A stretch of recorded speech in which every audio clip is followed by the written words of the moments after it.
Okay, guys, we are live!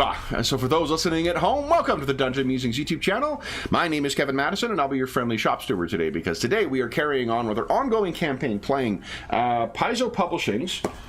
Oh boy, I gotta hold up two books now, what the... Pathfinder 2nd edition, now in the remastered edit. I think henceforth I'm just gonna hold up the DM, or the GM core, because I fucking love that art. It's such a cool looking cover. Yeah. We're playing Pathfinder 2nd edition, and we are using it to play in our custom setting, a Coalpunk setting called Spires. Sorry, the Spires of Paridar, a Coalpunk setting of class disparity, occult, conspiracy, and industrial progress. And with me tonight are the stars of the Spires of Paridar campaign. I'll go the order I've got you guys on the screen here. Why don't you tell us who you are and who you're playing? First up, we've got Sean. Hey, I'm playing Golag, son of Doc. He is a orc witch detective. Very nice. Next up is James. Hi, I'm James. I'm playing Sally Dumare, the aquatic monk detective. Nice. Next up is Ingolf. Hi, I'm Ingolf. I'm playing Basil Restbone, who is an Izuki investigator. Nice. And last, but certainly not least, is Darren. Yeah, I'm playing Dr. Adam Ersprung, who is an inventor, and he's got his trusty sidekick. Is it Mark III, Mark IV, Igor? I did get trashed most fairly recently too, so he may very well be on Mark IV or Mark V now. Yeah.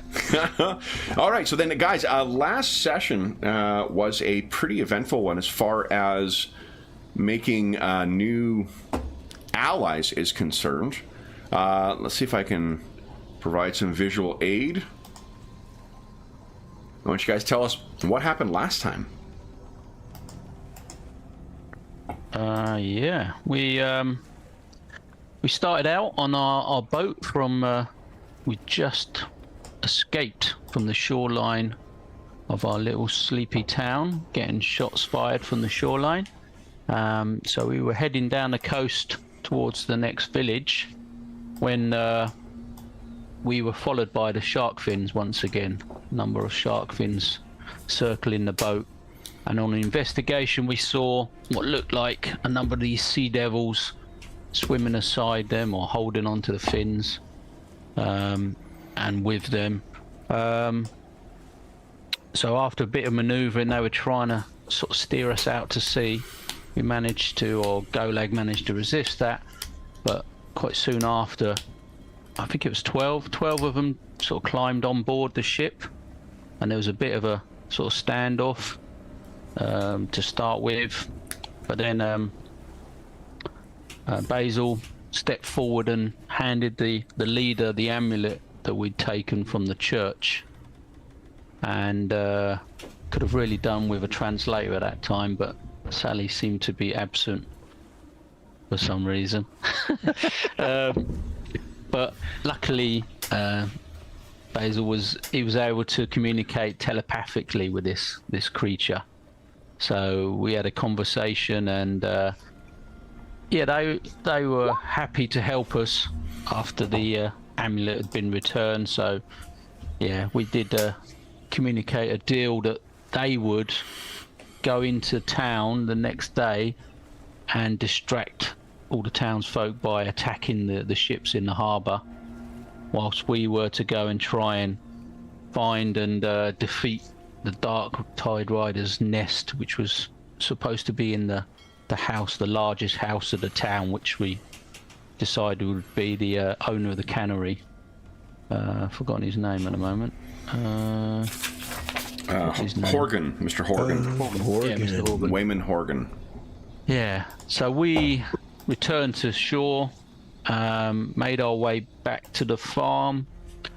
Adam was definitely concerned if anything had happened, and unfortunately when we got back to the farm, the farmer was nowhere to be seen. It looked like there'd been a bit of a struggle, gunfire, bit of blood, and he'd been taken. And then Basil managed to communicate with the friendly farm rats, and they did some research and located the man who'd been held captive, as we'd said, at the house. And they helped us with sort of planning an entry into the house. And that was sort of where we were waiting for nightfall, and we were starting to head over towards the house. I think I'd made a few bombs, some alchemist fire and some armor plating, and we were just getting ready to storm the castle, I think. That sounds about we right. found an entry to the basement, or the rats found an entry which we could use. Yeah. A small window or something, yeah. Yeah, and for James, what is also important, the Sea Devils knew about the what were they called, the prophets of the sea or something like that. I always forgot the Seven name. Sages of Sorrow. Seven Sages of Sorrow. So and they are also basically, we formed an alliance based on the fact that we, as well as they, don't want them to reappear in the world. That sounds good. Anything else to talk about before we begin discussing the storming of Horgan House? The only other thing they did mention, and we didn't really find out anything about it, was there was some machinery in the cellar as well. But I don't think the rats really knew what that was about. But yeah, so I'm not sure what that is, but that was also mentioned. So, anything further to add, or do we start talking about how you guys are going to get to and into Horgan House? Oh, did we mention that the farmer is hostage in Horgan House? Yeah. Okay. Then, Did they tell us where he's being held? The second rats? floor. Second floor. Okay. So, what is the plan then, guys? How are we assaulting Horgan House? Let's see. This is also the at least second mansion that you guys are storming now in a small town, so I don't know what this says about the theme of the campaign, but...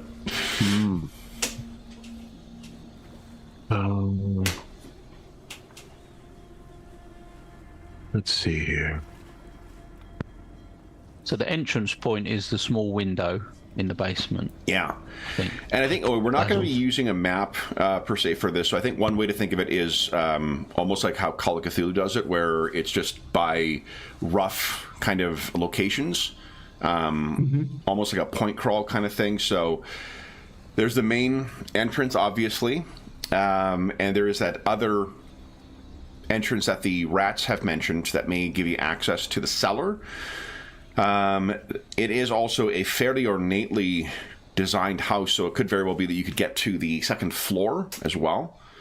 I mean, all those hours at the Orcish Gym, the Young Orcs Heavenly Host Association membership that Golag has been investing in will finally pay off. Yeah. Yep. I'm a donor, maybe, too. Yeah. At this point. The Yoha, I guess. Maybe. He changes into his sweats that has on. Yep. One of those, the swimsuit onesies, male swimsuit onesies, Yep. probably. The turn of the century strongman outfits. It's going to be Yep. great. I have my medicine ball, guys. Let's go. Yeah. Yeah. All right. So, I will offer that I do have that may be useful for our planning. A prepared invisibility sphere, which has not been utilized yet. That can cover, I think, probably all of us. You just, it has rules for you can't step out of it, but and you can't attack from within it. But besides that, it's pretty solid, and it doesn't cover sound. So, yeah, what you could use that for is to like just skirt the initial. You could also use stealth to try and sneak in as well. Now, Dr. Earthsprung having his world famous stealth score. You could use invisibility to skirt the initial perimeter of guards that would be walking the property. The rats obviously didn't draw any attention when they were going in, but some of you are more conspicuous than others. Yep. So, Yeah. So I think we should just go there and see what's going on from close up. All the plans that we are going to make will change if we are there anyways. So. okay. Is that how the rest of you wish to approach it? Yeah, get into within range where we can see, what guards there are and things So like that that. still maybe. will. I'm assuming then Dr. Ursprung is going to hang back from this. Yeah. Who Start would with. like to take the lead on stealth then? We'll let one other person assist with this if they'd like.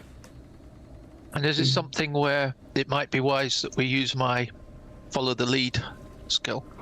I think everyone other than Dr. Ursprung, that certainly would help Dr. Ursprung. And I guess it depends on when you wish to save the invisibility sphere. Basically, if you use invisibility sphere, I'm not making any rolls for you guys. You may recall that the dogs seem to not really like the odor of these things, and there are no dogs at the property, which means scent will not be an issue. Yeah, we could use it for egress. That's a possibility. Yeah. Because at least then we don't all have to roll and risk somebody fumbling it. So what you can see is there are like guards that are patrolling the thing. They clearly are in kind of like war mode here, and we also are watching for the sign of the flare from when the attack is coming from the at the shore too. So, are you guys intending on waiting to see if this place gets more protected as soon as the attack happens, or are you waiting to see if it draws people off, or as soon as you see the attack is happening, you're going in hoping that some of the people will be drawn off from here, or that they'll be caught unawares?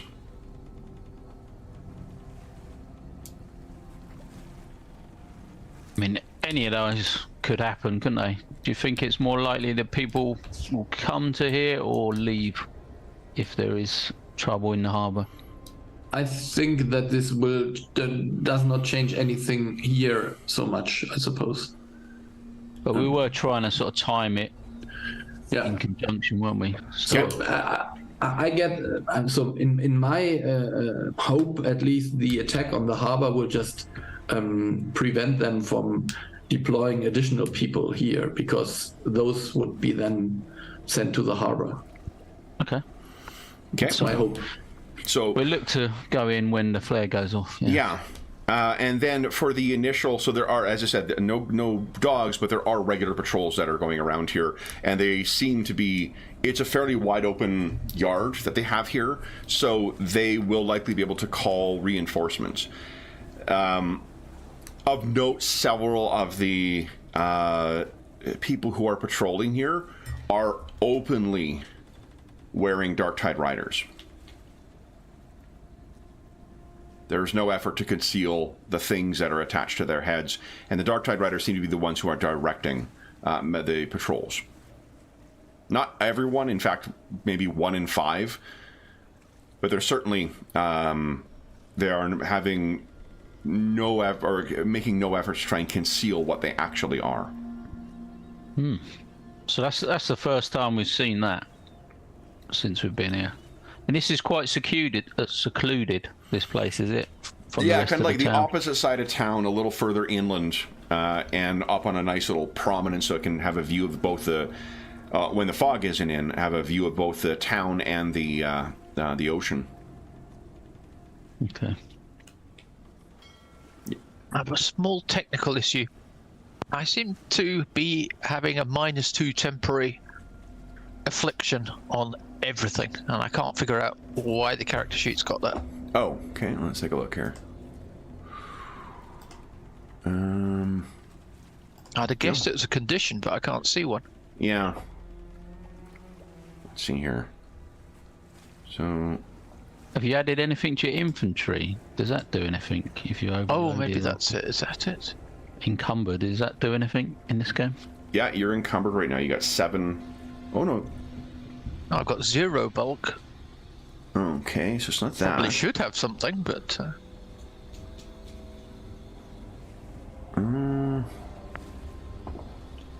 let's see here. Where are you seeing the -1 to everything?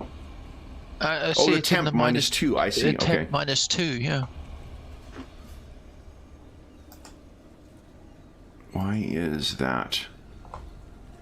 Because I remember when we were fighting the dragon, I think I got smacked with something. But Yeah. Let's see here. Okay, so prompt bonus to rolls.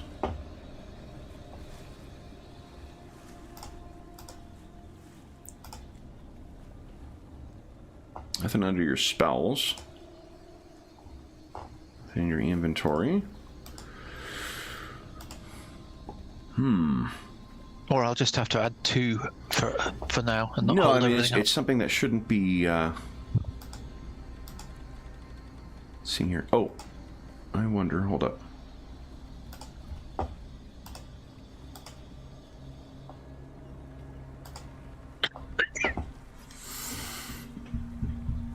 I'm trying to think what would give a -2 Chia.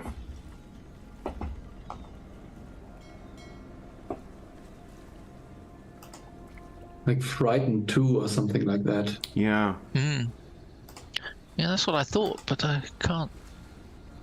Here, let's do this.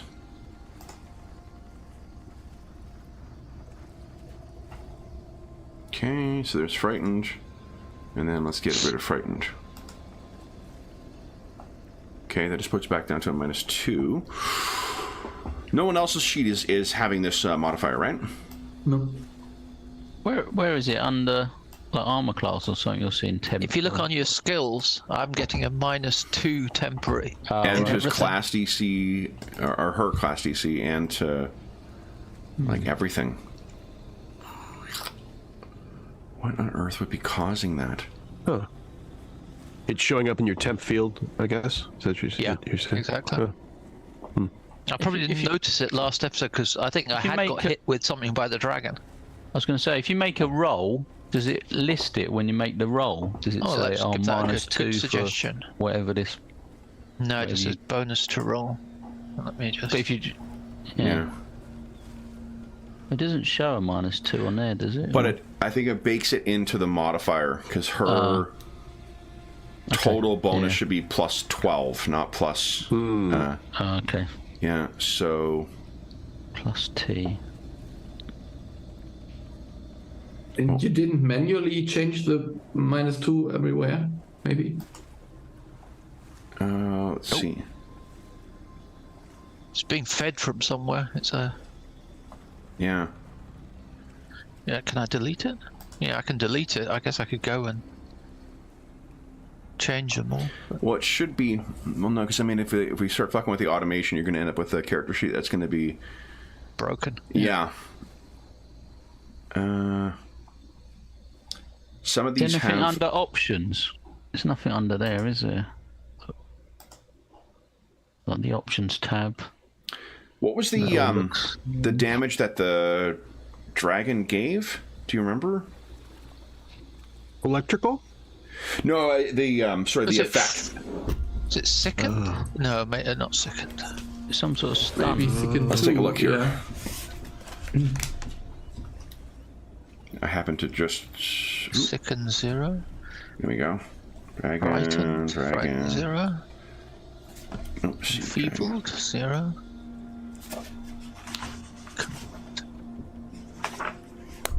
Looking through the chat, I couldn't see anything to say what damage it did. Here, I'll take. Oh, yeah, because I don't. What I found with some players, they read the stuff and they'll back out the numbers and get a little too focused on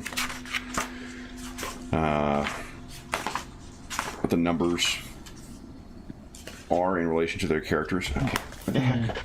But they were bestiary.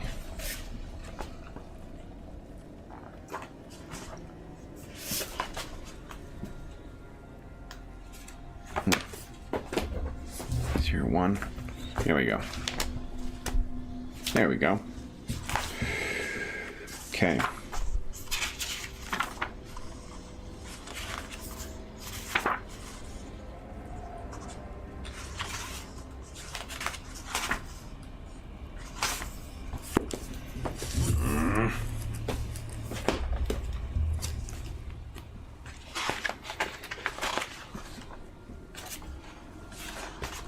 as I was getting ready for the session, I cleaned up the cards I'd taken out. I'm like, well, I'll put all the ones away that I don't need, including the Sea Drake one. So, well done, Madison. Well done. Okay, here we go. I think it's in here.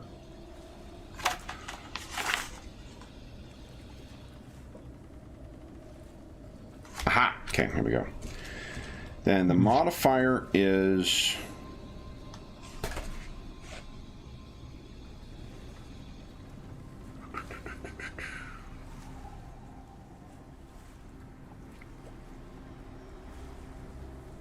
yeah, second. It was second So let me 2. click on that. Yeah, So- second 0, that. Yeah. Let's do this here. It's probably worth trying to add it and come out of the sheet and go back in and take it off or something. Oh, no, that's it. Second is grayed out. When I add second in, it actually won't let me modify it. So it may be that it's somehow... oh, unless... let's see here. No. That's really weird. So there, I think what's happened is the second trait is somehow stuck on here permanently, because I can't, like, you can't add a second instance of the same effect, and I can't modify the second one whatsoever. Okay. Well, I guess for now I'll just add 2 to everything, and then Yeah, maybe no. I'll just copy this across to a new fresh sheet or something. Yeah. Let's do this here. And Oh, in the meantime- hold up.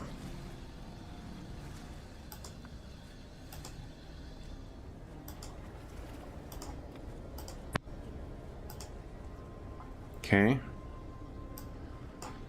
Yeah, that's weird. It's all cleared out, but for some reason you can't, I now was able to add second.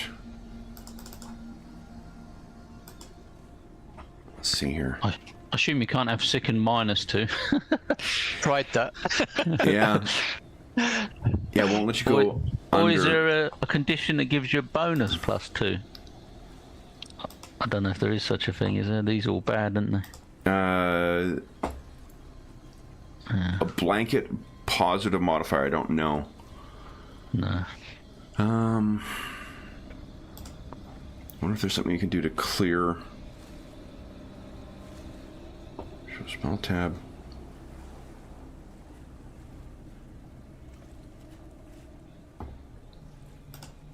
Here, show notes and roll. Let's just see if we're right here.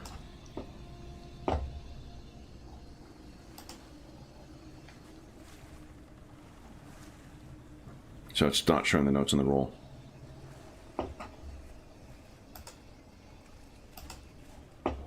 That one. All right, well, we'll just add a +2 to all your things for now, and then we'll deal with the... Yeah, I'll sort it out thing. afterwards. That's such a Cool. weird... a weird bug to have come up. Yeah. Huh. Unless...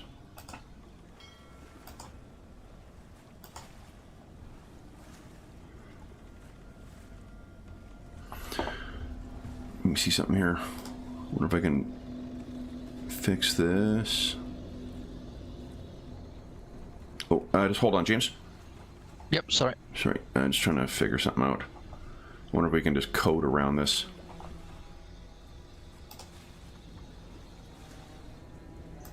Close that. Open that.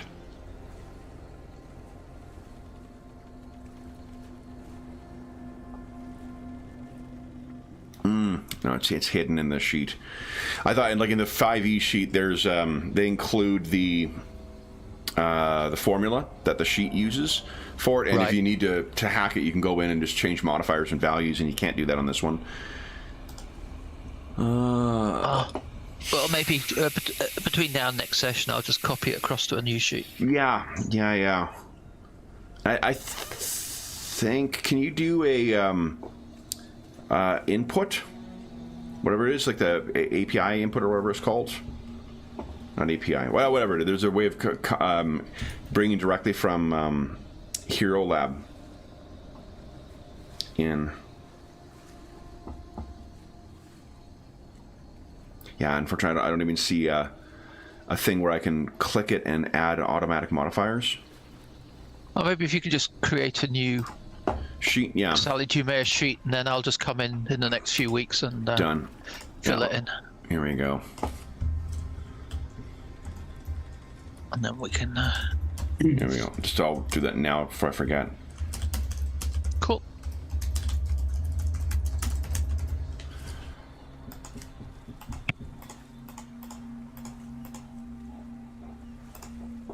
And there you go. Cool. Thank you. Okay. So, then, I mean, because she's a transporter clone, it does mean she's going to join the Maquis at some point, but I think you'll be fine. What? Okay, so then, what are we planning on doing to get in? The darkness is coming on. The lights are on in the in Horgan House. You can see through the windows that there are a number of people moving around in there, and we were having Sally and probably Basil make the stealth checks. Yeah, I could support, yeah. Support? Okay. Yeah, I can roll for stealth and maybe get an additional bonus. Nat 20. Beautiful start to the session. All right, so that is plus... is it plus 4? Plus 2. So you got plus 4 total with your modifiers. Don't put the plus sign in.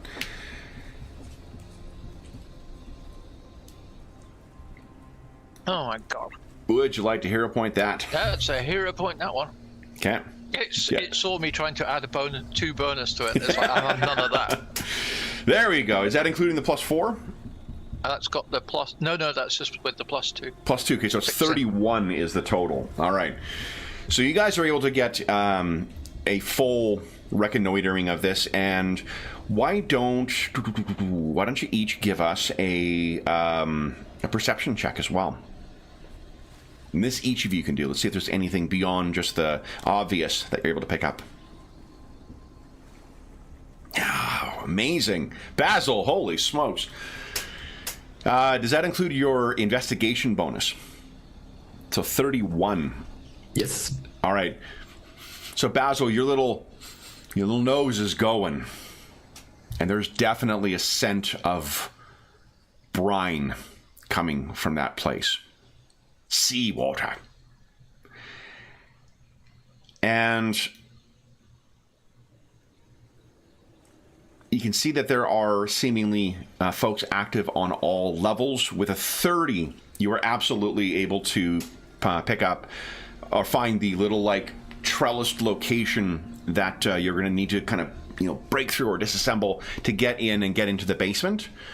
I think you will have no difficulty getting in there, and with a little bit of squeezing, everyone else can likely get in there, even Dr. Earthsprung. And much as we joke about Igor being a big clunky thing, he doesn't suffer any penalty, so I think even Igor could get in there. And with Sally's benefit, they would actually, both Igor and Dr. Earthsprung, for the noise that might be accompanied by them going in the basement, they would benefit from her guidance and be able to add their level plus 2 to the stealth checks. The other options, there is clearly a lot of, I don't know what you call it, trellising around the edges there, so you could easily clamber up to the second floor if you like, any number of windows, and even to the attic, it seems. Or even the roof, and then trying to descend from there. What are you guys thinking? There are sharpshooters on the second floor patio, though, walking back and forth. So maybe coming down from the roof is a good idea. They won't expect it. Dr. Earthsprung, how's your athletics check? No comment. Got to get Dr. Ursprung to the club with Golag. Yeah. The Yoha has very reasonable membership dues, so. Yeah. So, but unless, do you have anything to bring with you to help with ascending? Any ropes or any ladders? I mean, those would be pretty fucking obvious, but for the purpose of discussion, any such things? Sally can definitely follow the leader with. Follow the leader is skill specific, isn't it? Yes. It's specifically stealth. Yeah. Okay. So then, athletics. Unfortunately, you are on your own. Yeah. Let me just check because there's a climbing one.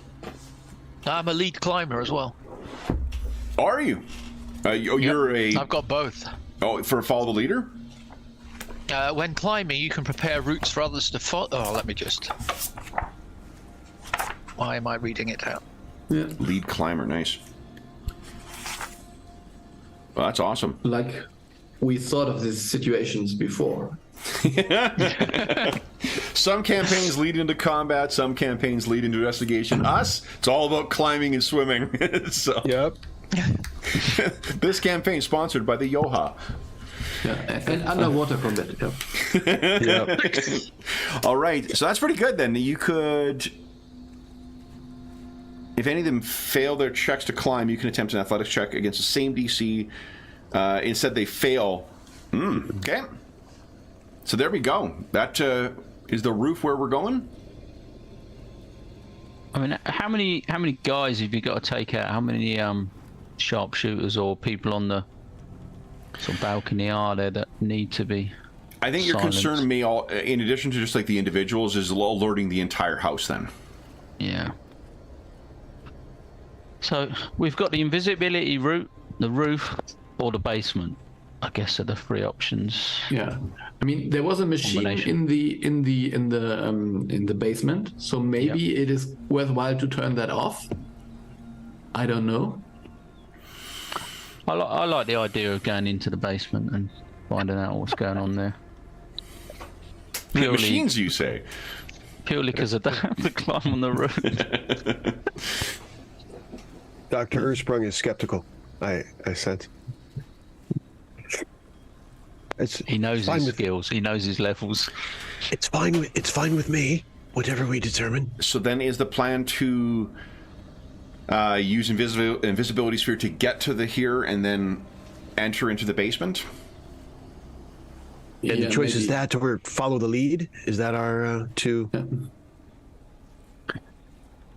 And to follow the lead on the stealth. Valley, what is dice rolls?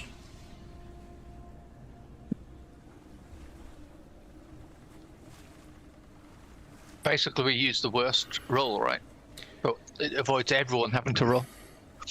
Yeah. I see. There'd be a single roll with Dr. Ursprung. Or Igor, I can't remember which of you has the worst. No, definitely, it's the doctor, yeah. Igor's not too bad. Interesting. Yeah, we can use the sphere. The argument against that would be using it it'd be handy for egress too, so whatever you think. Well, let me ask you this. What is your thought as to when you are leaving this place? Are you going to need to sneak out, or are you going in to resolve whatever is going on here? Yeah, I think when we are leaving, it should be on fire. That's a good idea. Yeah. It's what do you call it? What is it? Shadow Illuminations Detective Agency Manual Handbook. Like, okay, guys, did we follow procedure? We attacked a mansion, yes. We confronted the bad guy, yes, and we set everything on fire. Well, another successful investigation, guys. No one's Kill moving. Everything, blow everything up. Anyone's moving, we did something wrong. Yeah. So I mentioned that only to if that's your concern about getting out of here, then unless you're planning on, it's a good strategy if you're planning on having a series of forays into here. But if this is it, then maybe you don't need to worry about. You're either dead or you're leaving in triumph. What do you think, Dr. Ersprung? There is a third option, and that's to be like, you know, service mounts for the Dark Tide Riders. Under the influence. I think getting in is the most important thing, personally. I think invisibility to get in would be our most important thing. And the basement is the plan? Yes. Okay. So then the difficulty for this is going to be much lower. Golag. You cast your spell. Look at that. From a, let's see, it lasts a little while, 10 minutes. So from, from a good distance out, because it's probably going to be, let's see, They got a typo in their thing. I'm assuming it's cut and pasted from the, what do you call it, the drag and drop, but look at that. Material and somatic components. Yeah. This is why people hate lawyers, to be honest. This kind of shit. Material is almost hidden, though. It sounds like it's some kind of arcane term. Yeah, exactly. I'm going to use my material. Also, like a lawyer, just being like, no, I didn't get the word wrong. I'm just making up a new one. I didn't use Latin. I used Syrian. You just didn't understand it. Some kind of nonsense. Some kind of. But one cool thing with that is that no verbal component. So this is just a matter of like a couple gestures and. Yeah, that's actually that's why I brought it up anyway. Yeah, nice. So you see the flare go off way down below as the fog is coming into town as well. It kind of goes off, and there's this green glow in the air. You guys are invisible. Time the guards going by, and you all make your way over. Now, the only thing I am going to ask you to make a Dr. Ersprung a stealth check at +8. Remember, don't put the plus sign in, to represent your level plus the +2 from Sally.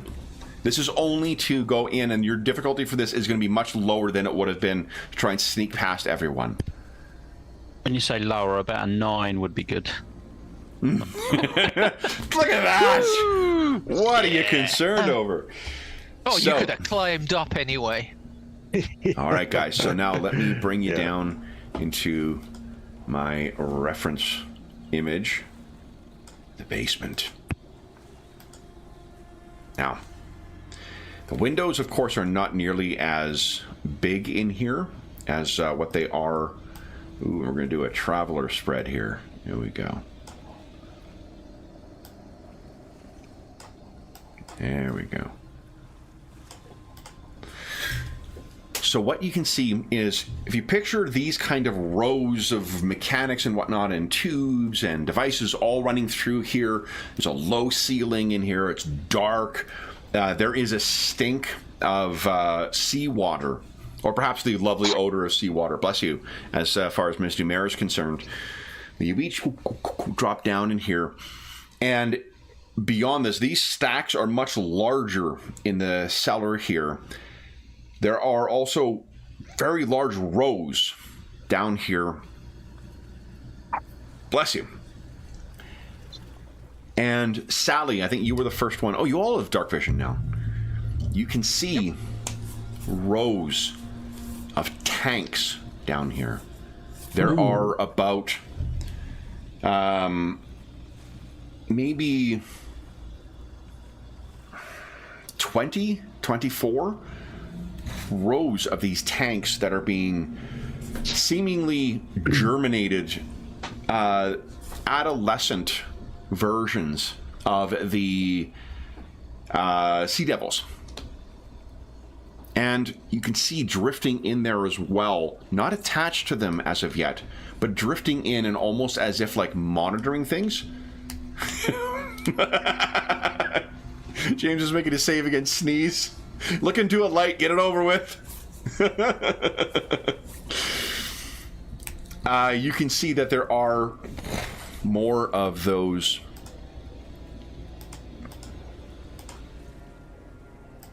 Dark Tide Riders drifting around in each of them, almost as if they are cultivating their hosts. Would you each give us a perception check as well, please? Also, everyone gets a hero point.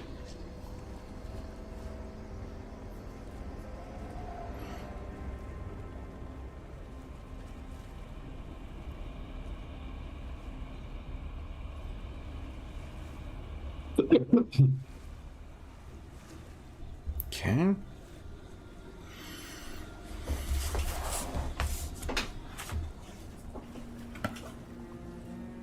Why are we getting that weird bar underneath yours, Sally? That's interesting, too. I think this is the notes thing. That Oh, right. I'm a dummy. Yeah, I can fix that. I broke it. I can fix it. I'm going to make sure I don't promise too much here, though. Let's see.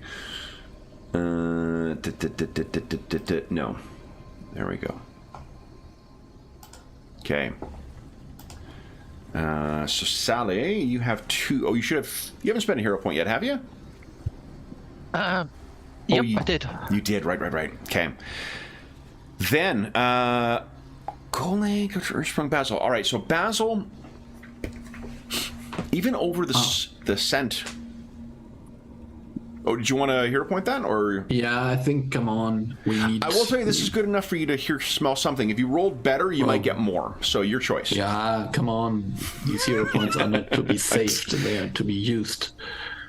Heck yeah. We're getting close to the end of year, and I need to make that bonus, guys. Yeah, there you go. Anna Banana is counting on that bonus when you guys spend all your narrative meta currency. Yeah. 32 is a crit. So Basil, not only do you, as you get down in here, there's something more than just the stink of the seawater down here and the stink of oil and mechanisms moving, and then small little arcs of ozone. Obviously, with this much water, you want to be careful where that ozone's going. No electrical arcs, taking out the next generation of mounts. But you can also smell, like almost. I'm not sure what the Paridar equivalent of lutefisk would be, but it's the heavily salted, rotten smell of meat. And you also can hear, Basil, ever so silently, wet, bare footprints from soggy, bare feet. It's coming from at least 2 different locations down here.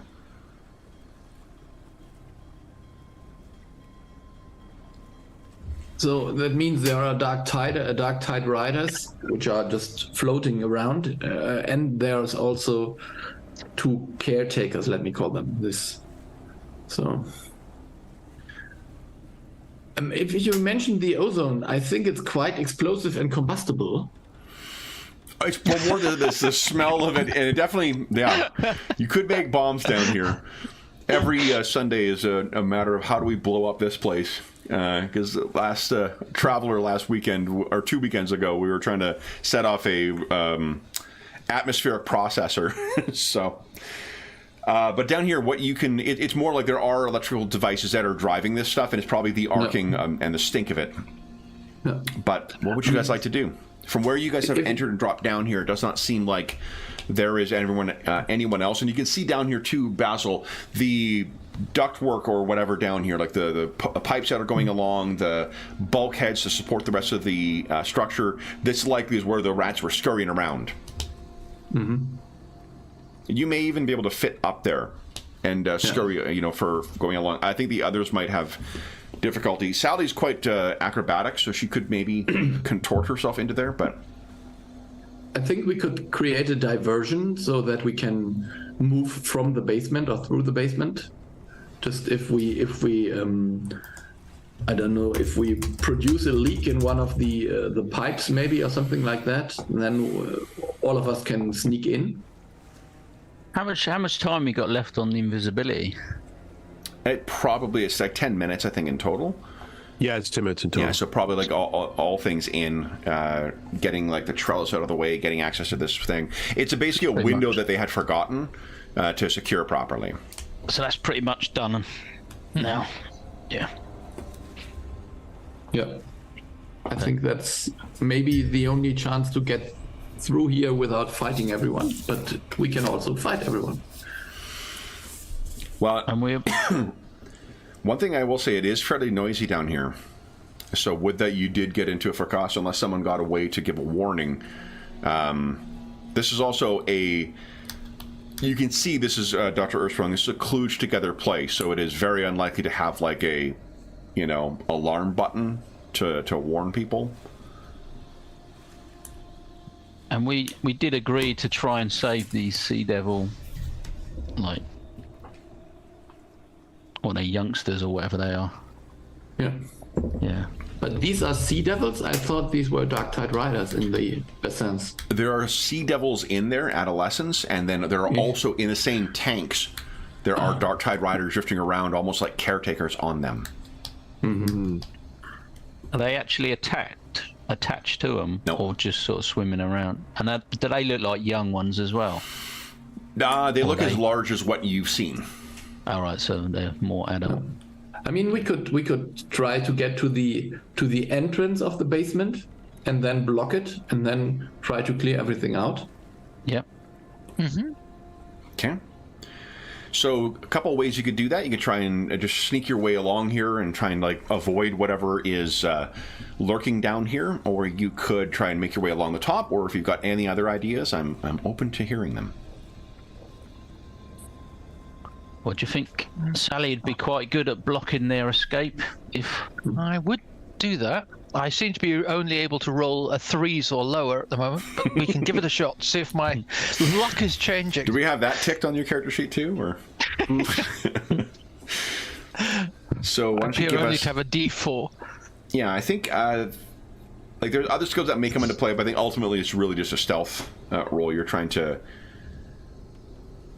avoid. So let me sneak my way across to the exit, and then try and pull it shut. Okay. Stealth.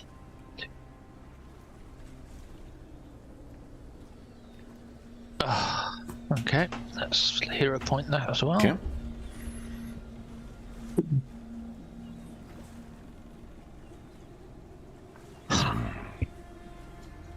Okay. So That's another 2. and that adds 2 on top of that, or is that with the? No, that's everything all in. That's another die roll of 2. Okay. So as you are you're able to easily kind of get yourself up and maneuver yourself in. It's worth note, Golag, even on your best day at the Yoha, you could not imagine how you would fit yourself into such a small area the way that Sally has just done. But Sally's able to get herself in and contort herself along and moving your way. You're just getting all those bad rolls out of the way before combat, or saving throws. And as you're kind of making your way along, you're realizing this is a lot harder than you expected, partly because you're it's hard to figure out what you can put your hand on. It's hard to figure out what's hot and what is not. So there are certain places where you're like, okay, I don't want to be leaning on this thing. So you're able to make your way along, and you're making much more noise than what you would have hoped. And Basil, I think with your keen ears, every time there's a sound that you would have definitely heard, Basil's ears kind of go up and then slowly go down, and then, So you guys can have a very keen way of tracking her progress. You get to about halfway across here. The sound of the machines are going. There's the gurgling from each of these tanks. And then you finally get a glimpse at least one of the watchdogs. Watchdog, I've already used that one. What would these be? Caretakers, I think, is how Basil put it.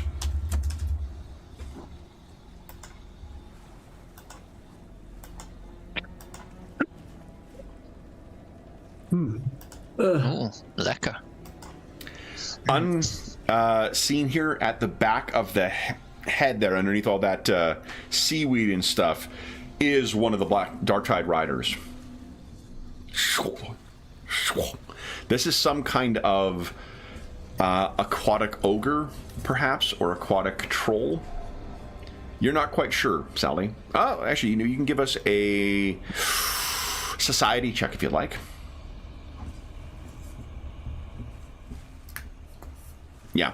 Oh, hold on. You know what? Actually, because it's not your level. Let me see. That actually might be good enough. No, you have no idea what this is. So, but as you're making your way along, one of these things stops.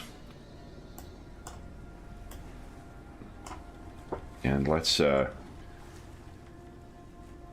clear here. Here we go. Oh, god dang it. Still haven't fixed it in Firefox where you can edit a drop-down menu for tokens. Let's see here. Here we go. You guys can see the bar, but not the numbers. Yep. Okay, Correct. awesome. Yep. This stops. Yeah.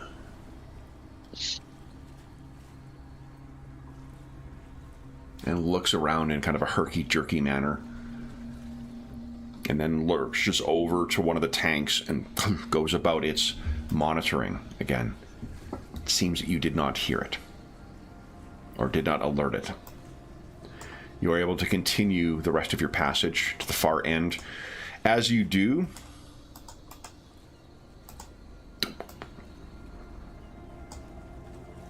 and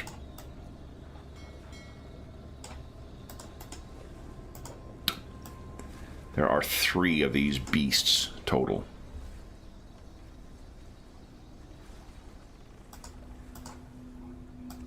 All in different areas, though.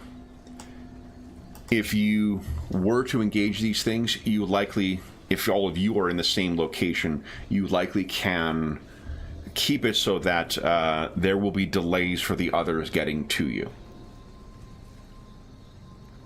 So you get to the far side, Sally, and you can see there is the door leading up to the, what do you call it, up to the top.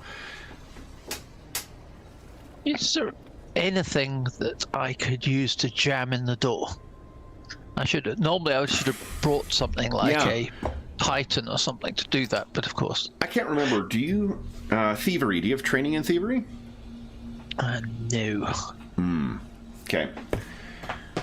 So That's probably not going to work. it just means the difficulty number will be a little higher. Like with thievery, we don't really need to say specifically how you're making the door, unusable. Let's see what tasks you can do. I'm justifying my player core purchase here. Let's take a look at the thievery skill, see what you can do untrained. The sidebars in the new Pathfinder core, where it tells you precisely where you are on the page. Like they've got these things on the side here. Oh yeah. Fucking awesome. I was using the GM core earlier today. Super helpful. Let's see here. Favoring. Palm an object. You need to be trained in order to do things like disabling a device or pick a lock. So this will be a craft check. Then, are you trained in craft? Oh, of course not. Nice. So then you're going to be able to secure it in one way or another. It's just going to be determined how easy it's going to be to break it down. So, okay. Why don't you give us a crafting check or a thievery check? Your choice. Okay, in that case, I will do a thievery check. Okay. It's marginally less bad. Ooh! It's pretty fucking good. All right. So you've got this in there. And then, do you intend to make your way back before these things find you? Yes. All right. And then scuttling off into the behind all the gadgets. Have you guys any strategies for how to keep yourself... Because these things seem to be roving a little bit down here, maintaining these tanks. Basil, Golag, and Dr. Earthsprung, do you have any strategies for avoiding the kind of roving patrols here? I think I'm just hoping that Sally does it quick enough that then we just jump the one that comes towards us, basically. Because we should just attack the first one, Okay. So then, Golag, Basil, and Dr. Earthsprung, would you each give us a stealth check, please? Oh, this is going to start fairly soon, I feel. Okay. Oh, he's on fire. For him, anyway. Come on, Basil, letting the side down. Come on. Yeah. Out still. Oh, a little trash talk. I hope that's in game. I hope that's in game. Come on, Dr. Earthsprung. I like it. Quiet as a mouse doesn't apply, apparently. Oh, even Sally gets in on it from boy. climbing on the roof. Basil, now I will tell you, Basil, that is not a fail. Okay. Fortunately, these things are many things. They are not terribly perceptive. When you're continuing to ride a giant dead carcass, turns out some of the features of that model. This is the Dark Tide Rider equivalent of insisting on driving your 76 Impala. So these things, what you can see is one of them, lurches past one part of the basement, observes an area, goes back to monitoring something else, and we then see, Dr. Earthsprung poke his head out from the shadows, having successfully hidden from these things. Basil stifles a cough, but manages to do so without alerting these things. And Sally, you're able to get back to your allies, who are doing a decent job of hiding themselves right now. So what is the plan then, guys? I think we should just attack the first one and hope that we can manage to get rid of it very quickly. Just before we start combat, I'm going to give one of these to Sally and Basil, one each. It's just like a extra 10 hit points, temporary hit points. Oh, cool. Roland tries not to be hurt. And I'll give one to everybody, one of these alchemist fire. Not for now, but for at some point if we need it during the house that he's crafted. Okay. So just for reference. All right. Then, I believe we're rolling initiative with stealth, guys. And I can't remember in PF2. I don't think you need to click on your tokens any longer. Let's try it. Stealth. Okay, and I'll do this here. Yeah, worked without clicking on the token. Awesome. I'm going to roll randomly and tell you how long it's going to take for these things to get to you. Okay. After you engage the first one. And then... Ooh, 21. Doctor, what in the hell? I had my moment of glory. Yeah, I was already sneaky. All right. So Golag is obviously pinning this on Dr. Earthsprung, since he also did not distinguish himself. Well, let me just quickly... I actually cannot recall how surprise works in this. So we'll see if there's a benefit you get from... There you go. From a surprise round. Let's see here. That's actions. That's hero points. Movement. Come on. Area effects, afflictions. Counter mode. Here we go.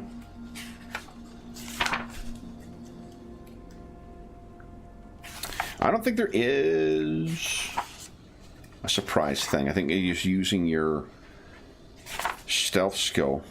Off guard.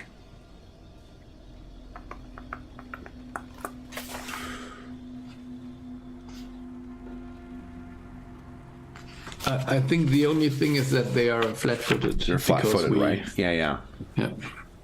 I think it's also coded by a different name. They're off guard or they're undetected. Let's see here. Yeah, and they cannot react because they are flat-footed. Right. Yeah, that makes sense. Okay. All right.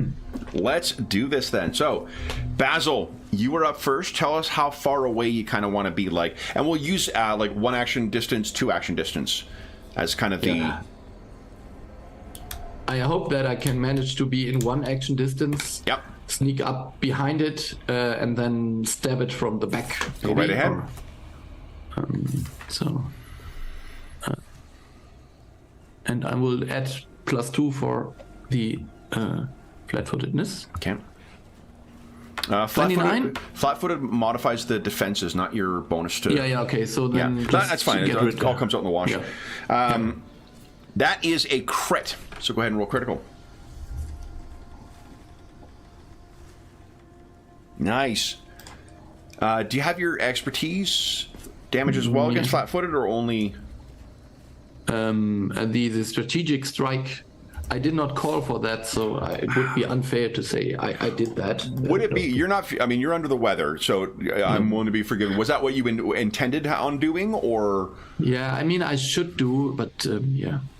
Okay. If you want, you could follow up with a second strike. I mean, that's your choice, I guess. Is that whether it would have been the expertise strike or you make a second attack with it, right? Because you still would have had one action. Yeah, I think it is. Yeah, it doesn't matter actually. So I will just do another strike, second attack. Here we go. And then let's see here. So 17. 17, because flat-foot is enough. See, and this thing kind of reacts. Then it is their turn. So this. What you hear, this thing kind of moans and kind of bangs around on some of the things, so the others are kind of... And I've got a countdown going for how far away those other twos are the other two are going to be. Right now, one is on the very far side of the room. The other one is about like 3/4 of the way away. But this one turns around, and it's going to sweep one of those like desiccated, swollen arms with tiny little fingers and try and hit you. Let's see here. That is a 20 on the nose. Yeah, that wouldn't hit me. I have 22. Nice! So you duck underneath this thing. There's a little bit of after spray from the hand. So then it will try a second strike. So this is only nat 20. So then it is... Let's see here. And I tell you, the muscle memory is all fucked up on this. I just picked it up to roll to confirm the crit. Because we've been playing D20 Modern 3rd edition. All right, here we go. So you take Basil. So that is 34 points of damage. As this thing sends you staggering back. And then... it's going to try and...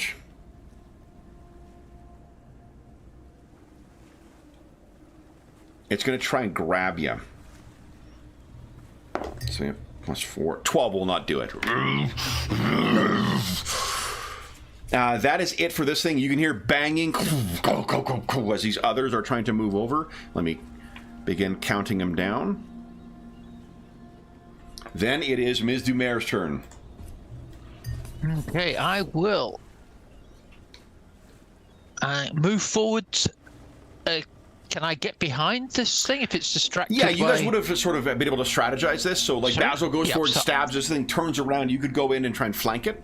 So I am just going just to try it out. I'm going to try I'll get close. Yeah.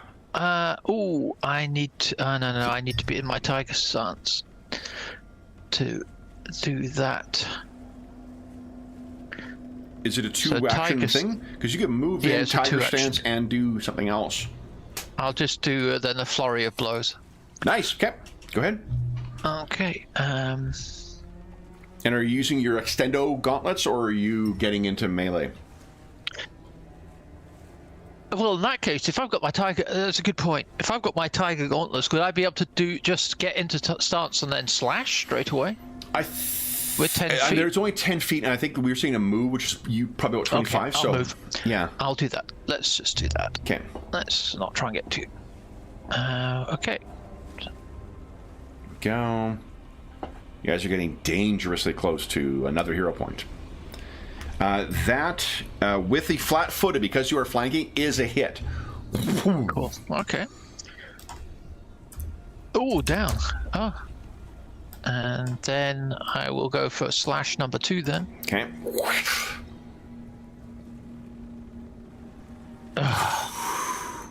Okay.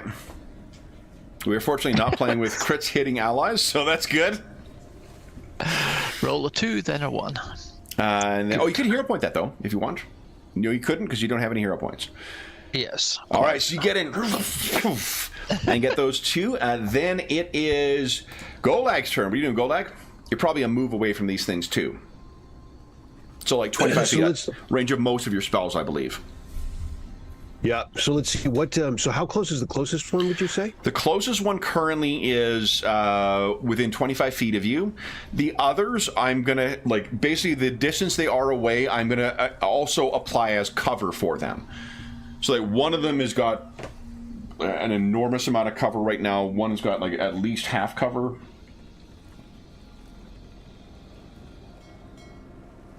Yeah. So what do you think of Golag? I am thinking that I will move away for an action. Okay. So you're further away in here? Yep. So if you're moving yourself further away, I'm going to apply cover as well. Because of all the shit that's down here, basically like every move that you are away from this stuff, it's going to improve the shit that's going to get in the way of you being able to do stuff. Okay. That's fine? Okay. I see. Good point. As far as order of action. Got it. So you know what? First thing I'll do will be telekinetic projectile. Okay. Then. Yeah. And here it comes. But where are you going to find detritus in order to throw around in a, family cellar? That is a critical hit. Copper pipe. Yeah, and there's a trowel that someone forgot that down there, and it just goes flying across and cuts off a good chunk of this thing's head. Sadly, not hitting the Dark Tide Rider yet. Take that. So that was 2 actions, and then what's your third? Actually, that is the projectile's 2 actions. I was just saying that's 2 actions. What's your third action? Oh, I move. I'm sorry. I confused myself. And then you move yourself further back. Got it. Yes. Okay. Yes. Dr. Earthsprung, what are you doing? I'm going to send Igor in to try and finish this creature off. Okay. So he'll move once to get into range. Yep. And then he'll make an attack. You want to hero point that? I certainly will. Okay. That is a solid hit and nearly a crit. And that is enough. And I think I'm going to assume right now, guys, you guys know to go for the noggin. So you're going to try and take the Dark Tide Riders down at the same time as whatever their mount is. If you tell me otherwise, we'll just deal with it that way. Mm-hmm. Okay. All right. So that thing is down. And what I'll do is, so you can clearly see what kind of cover they're dealing with, is I'll put the number of how many rounds it's going to take them to get you. You can translate that into how much cover they've got. 3 rounds is greater cover, so +4 to their defenses. 2 rounds is... I just put 3 on both of them. Hold on. Madison, come on. Might be cheating. They're just racing around the basement like a bunch of hooligans. Whee! Now, so one of them is getting towards you. A 2 is a regular cover +2, and 1 is lesser cover +1. So, like, for instance, Golag, right now, you have lesser cover from where everyone else has been engaging that first one. Okay. Make sense? Yep. Okay. Then, but also means you're bumping up the cover between you and them. So you can't hit that first one because there's so much crap in the way. The second one would have greater cover. It's the risk and reward of being cautious. But you won. All right.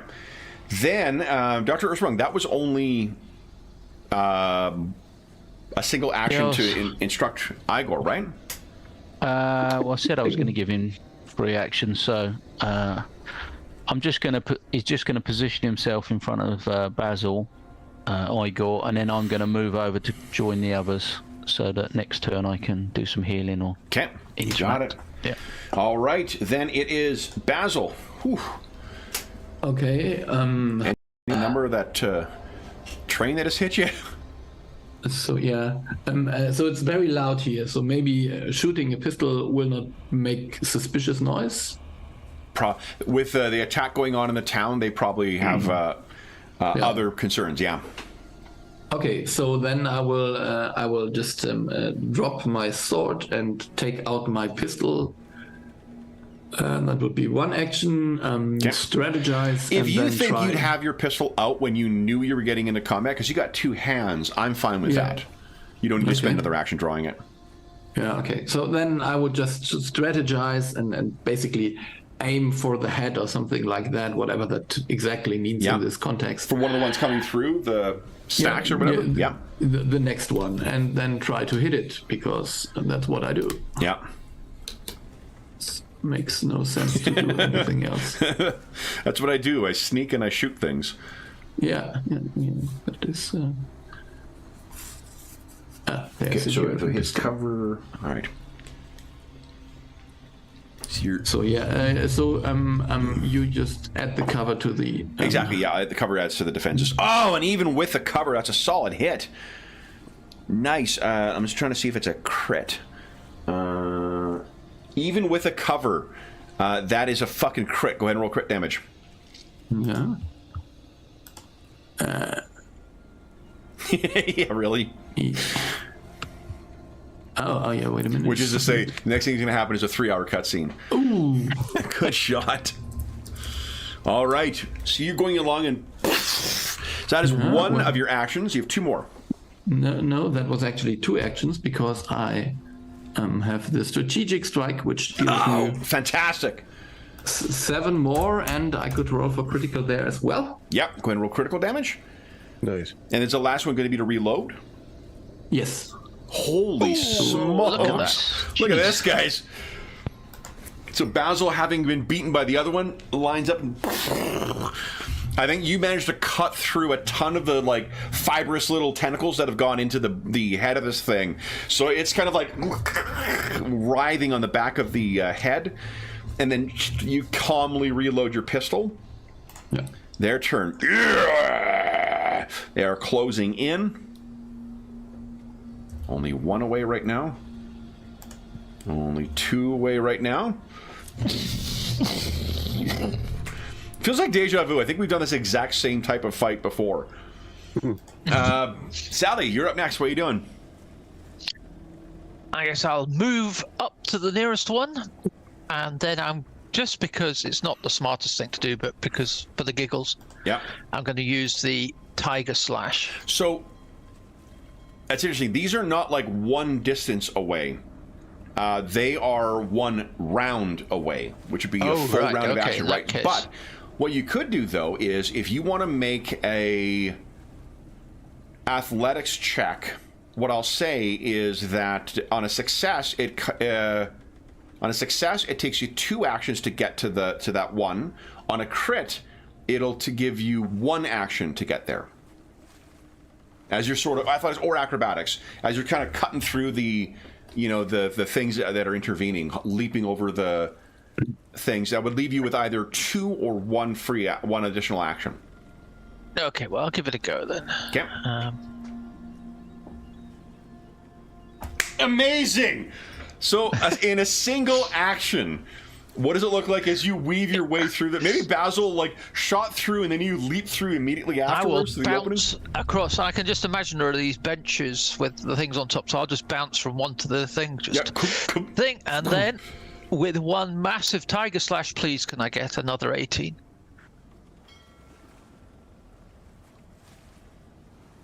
That is a crit! Go ahead and roll crit damage. Amazing.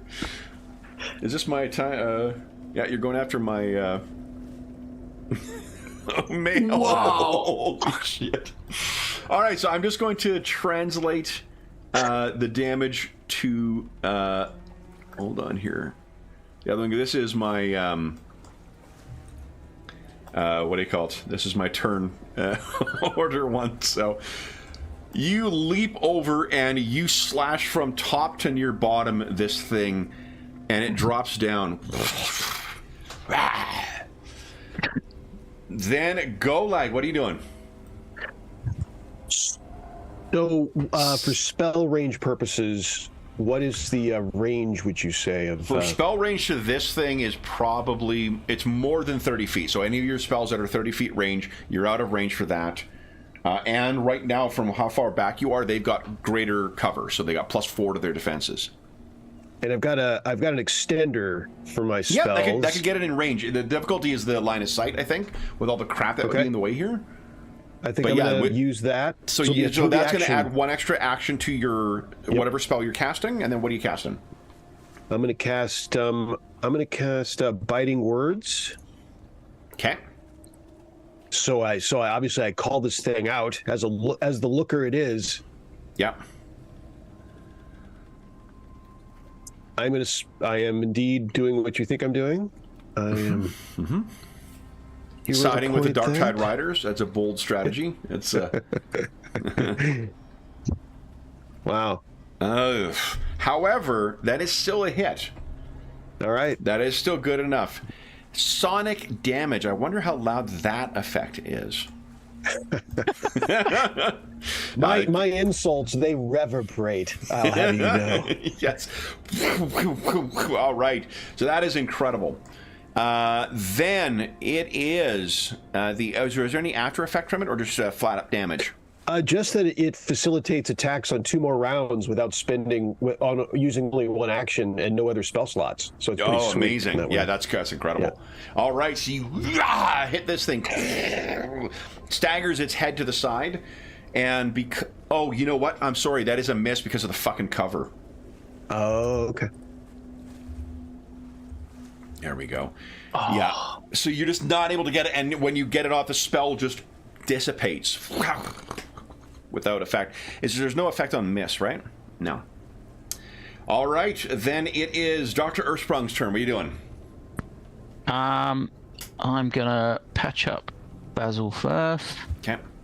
So I'm gonna do my assured medicine. You get 22 back. Great, thanks. And then I'm going to send Igor forward to sort of get as close as he can to Sally to back her up. Okay.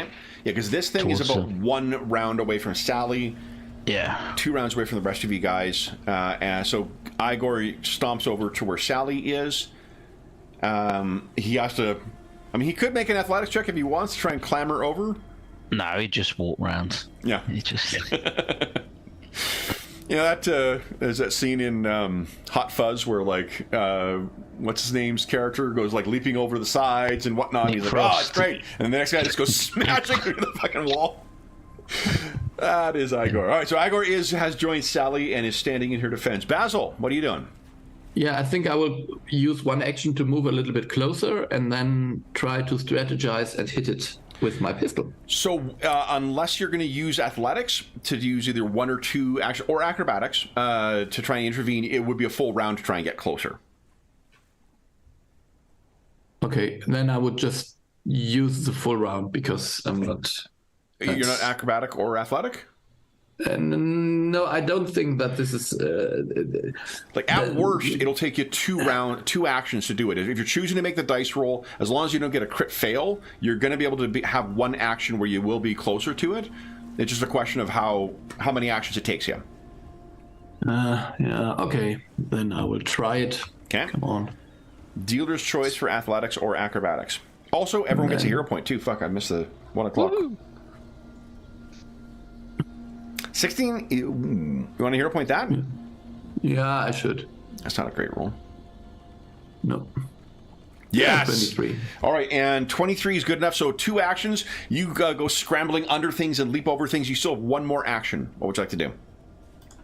Okay, so then I will just shoot it without the strategizing. Just can't. Trying to... I'm putting it at 1. That's sort of where you guys are.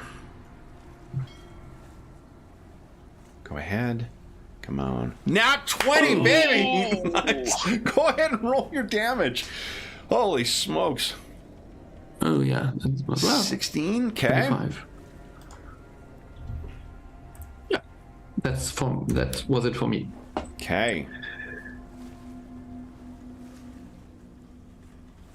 Yes, okay. All right. Then it is this thing's turn. It is spending its entire round getting into where you guys are. So it is engaged with Basil and Sally right now. It is, and Igor.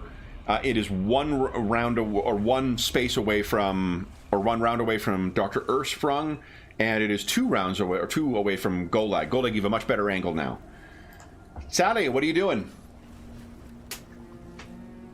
Oh, I'm going to try that slash again because it was fun. Okay.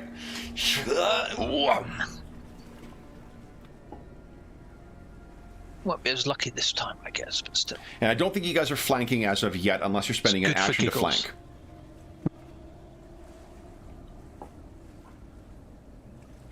So that is still a crit. Ooh. Oh. My apologies. You're so excited you dropped it. Oh, I saw. It's funny because Sean just had lost his camera a moment ago, and then I saw yours switch over. I'm like, is there a cascading fail going on here or what? Holy smokes. So here you go, guys. And I believe it's bleeding too, isn't it? Because of your tiger stance. Yeah. So let's... Well, that was good for giggles. Yeah. Turns out that skill was a good one to get. All right. So then it's I can shove it if I want. What are you in Golag? Right now, it only has regular cover, so it'll be +2 to its defenses.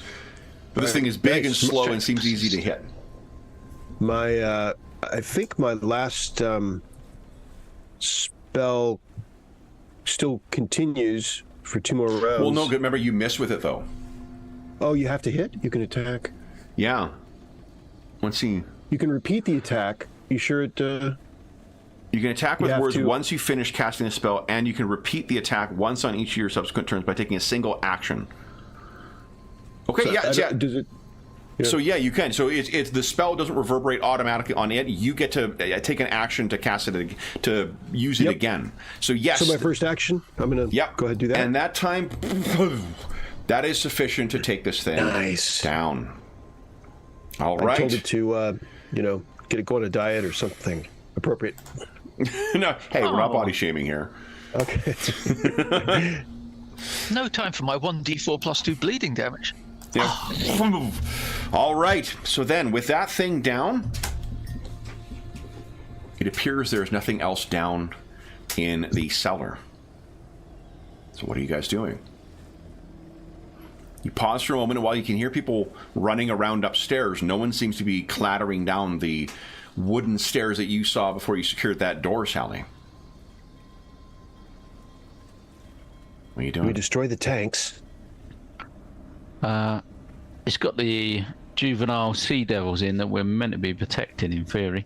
Would they survive? Do they look like they would be able to survive outside the tanks, like the full grown ones? Or that is a good question. Why doesn't Sally give us a... Sally can make a society roll for this. And Dr. Ersprung, I think you could make a medicine roll for this.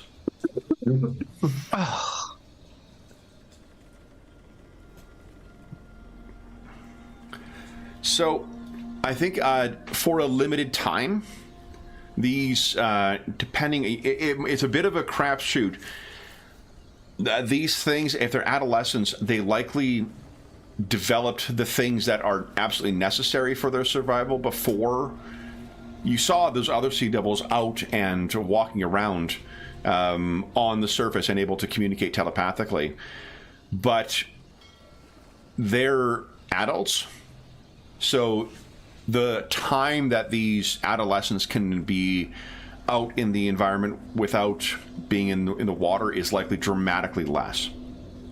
And is there any way of disposing of these dark tide riders in the tanks? Can we? They are really vulnerable. I mean, they are in definitely a vulnerable spot, but the trouble is they are, you're probably accessing the tank from the top going down rather than being able to reach the side. But I am open to ideas here. I guess we've got to just go and blow up everything above the basement and then come back down and... It's just if things go, to plan, that's all good, well and good. But if things don't quite go to plan, it might be a bit of a sharp exit where we've had in the past. I was trying to prep this room as best as possible to make a quick getaway. But, Dr. Ersprung, would you give us a... Well, let me put it this way. You're looking on... This is a fully equipped laboratory and workshop and medic. These things are... you'll notice that these things are not freaking out. Like the adolescents that are in there, they don't seem to be conscious. They don't seem dead, but they don't seem conscious, though. They're not like, the way any teenager would, right? What I was hoping to do is to try and group them into one tank, or group the Dark Riders into one tank. The latter is likely possible. The former is not. But why would you? Why do you think these teen Sea Devils may not be reacting? I don't know if there's something in the water that's affected them. If you were to do something like this, a sedative would definitely be a... Yeah. Which makes it easier to transport them and things. Also easier when you're having shit crawl around in the tank with them. That is going to be a parasite when they're grown up. Yeah. So is there any... I will see if it's possible to sort of, maneuver this tank with the help of Igor and, hold the lid on to not let the Dark Tider out. But these things are designed to sort of relatively easily move around down here to be able to access them. And there is some kind of... Why don't you give us a crafting check? Let's see if you can make sense of what's at the top of each of these things. Okay. Oh, yeah. So what's built in the top here is there is some kind of... Something is feeding... basically the adolescent Sea Devils are being supported by some kind of advanced mechanism up here that seems to include some kind of feeding thing, some kind of medicine that is being given, as well as some other kind of advanced thing, maybe like muscle stimuli or whatnot. It does mean that there is a variety of different pharmacological things that are accessible in here that are being fed to the adolescent Sea Devils as opposed to the tank in general. Right. So this is kind of a Luke in the back to tank type situation for each of them. Okay. So do I think it's too fiddly to try and separate them and how long they'll survive? And I'm concerned about... I mean, separating the devices, that probably... You can probably get that, but there is currently nothing to prevent the Dark Tide Riders from just attaching themselves to the adolescents, however smaller and less capable they are. Yeah. What's the rest of the agency think? Yeah, if we could get rid of the Dark Tide Riders here, that would be a major improvement. But I don't think they will hold still just in order to be stabbed. That's stack or whatever. Yeah. If we broke the tank, you mean, Basil? No. I was thinking that maybe we could use a long stick or a spear and just punch in there. I mean, I'm gonna have to buy a trident at some point. Yeah, or use some aquatic creature who has slashing powers. You looking at anyone? No. I could jump in and... So do you think that the water will have the sedative in it? Sorry. No. Yeah. Dr. Ersprung thinks so then that... I can jump in.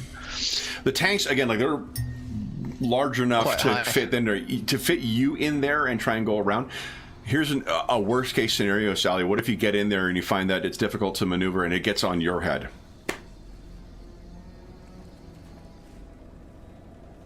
Basil, what were you thinking, you fool? I mean, you faced these things before. They're not terribly formidable, but there is that possibility. These tanks are designed to sort of grow a Sea Devil. So they're bigger, but they're right now filled with the shit hooked up to the adolescent sea devil, and there's the dark-eyed riders swirling around in there. I mean, we could leave them in there and then later come back and try to finish it then. But yeah. Do I think I can add anything to the water to sedate the dark tide riders as well? Looking at the chemicals that are being put into this water. There is certainly a lot of that shit around here. With a successful medicine check, I think. Just picking up, because one of the things the caretakers were doing is topping up all this stuff, right? The feeding, the whatever, but it's going directly to the adolescents. Yeah. I don't know if an assured check will be good enough. Assurance. So here's the upside of the assurance: is you're not going to roll a crit fail. Putting too much sedative in there, it would be exposing. If it's a contact thing, it would be exposing both the Sea Devil adolescent and the Dark Tide Rider to it, and the adolescent's already getting a dose of it. So yeah. So that'd be 23 if I made a sure check. Remind me, guys, what's an average difficulty number for level 6? 22. Yeah. Yeah. Yeah, I think I'll go with that.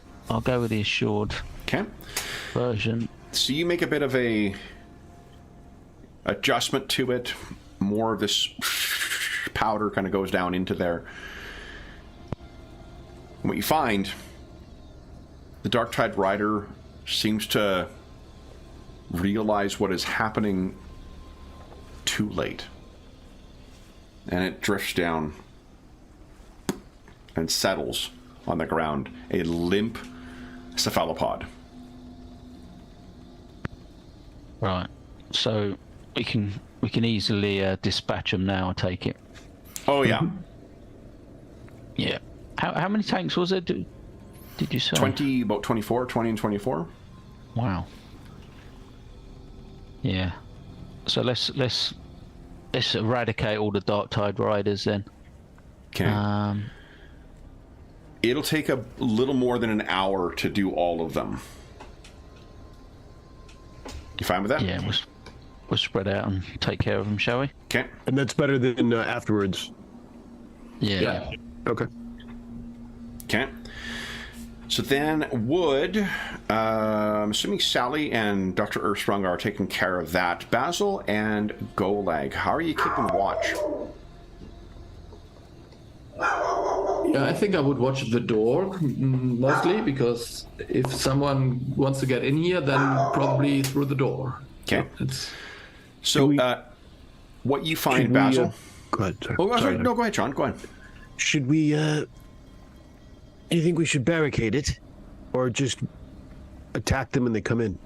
So I think Sally already barricaded the door. Or yeah, and if you check it, Basil, you actually have training in thievery. She did a pretty good job of. Yeah. Okay. Yeah. Very good. Very good. Okay. So then, you guys are down here for... Oh, you know what? Why don't we take our mid-session break now? It's 5 minutes early, but we'll take our mid-session break now, and then we'll come back and see what happens. Is that right? Hold on. Are we 2 hours in?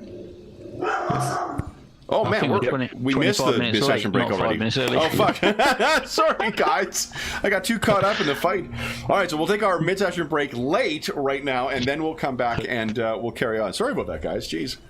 Okay, so for those listening home, we'll be back momentarily.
Okay, Google.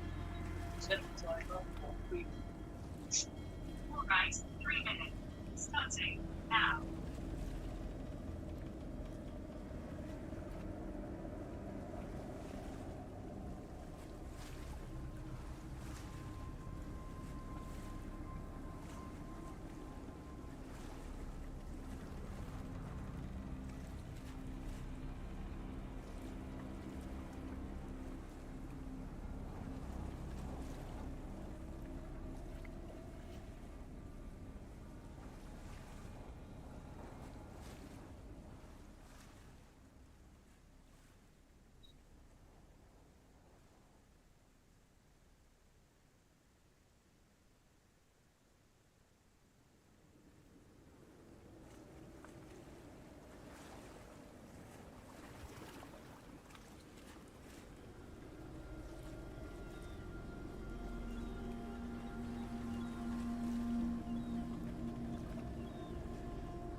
All right.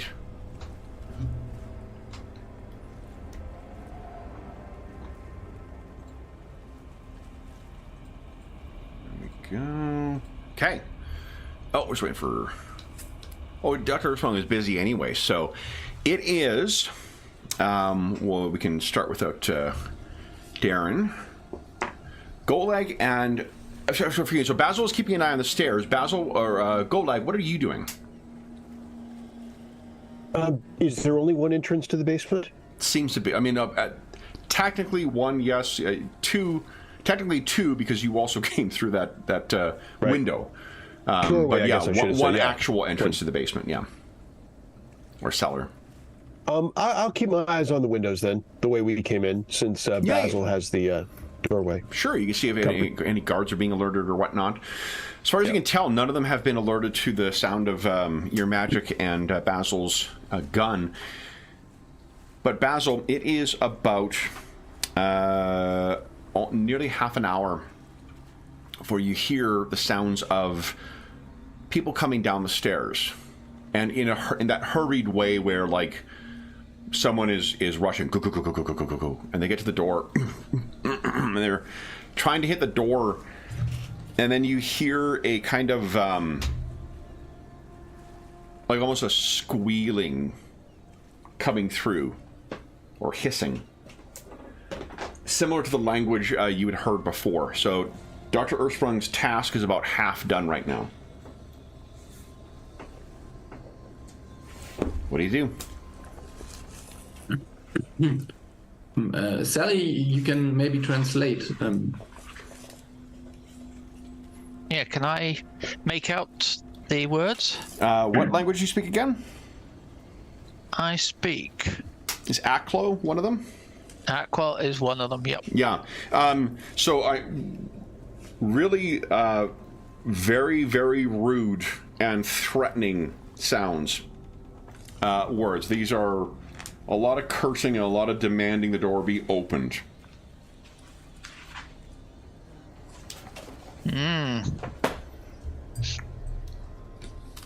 Gentlemen, I don't think they're happy.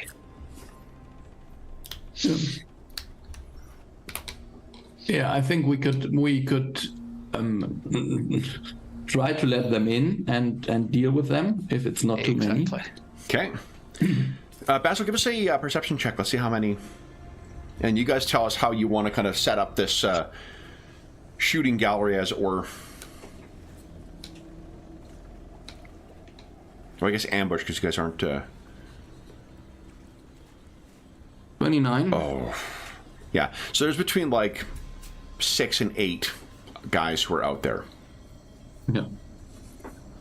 So I think we can hopefully manage to keep them busy long enough for Adam to finish his task. Mm-hmm. Okay. So I will set myself up just 25 to 30 feet away behind something would be my intent. I'm going to look for something like that. You got it. Okay. So you'll enjoy a little bit of cover then as well. Yep. Okay. That's what I'm hoping. Okay. Sally, Basil, and Dr. Ersprung, where would you... And I...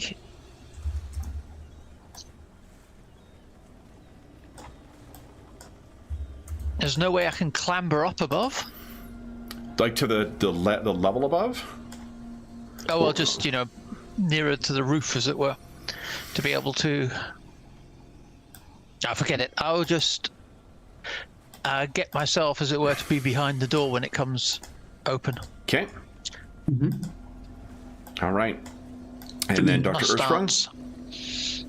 I'm going to try and continue with what I'm trying to do, but I'm going to send Igor so he's close to the door and can react when they come in with his sort of one action type. Sure. You want to kind of ready in action with them? If possible, yeah, so when they come through. Yeah. Okay. Then, guys, as the door opens, let's do this here. Let's have everyone go ahead and give us a initiative roll, and I'll show you what is on the far side. Now, this is curious to you, Sally, because while these folk here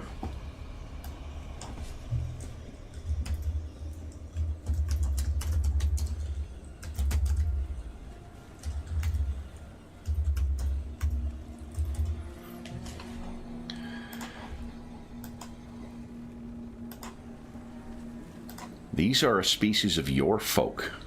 Oh, no. Who have long been, but as the bodies are desiccated the way that the larger one is too. So it's as if they've had these bodies for a very, very long time and have not released them. So the bodies themselves have actually started deteriorating, although preserved for some, in some way. Oh, I'm not happy about this. Okay. Everyone go ahead and click on initiative. This is going to be, I think stealth for all of you. Unless you give me a compelling reason for why it's something different. For them, it's going to be perception. Okay.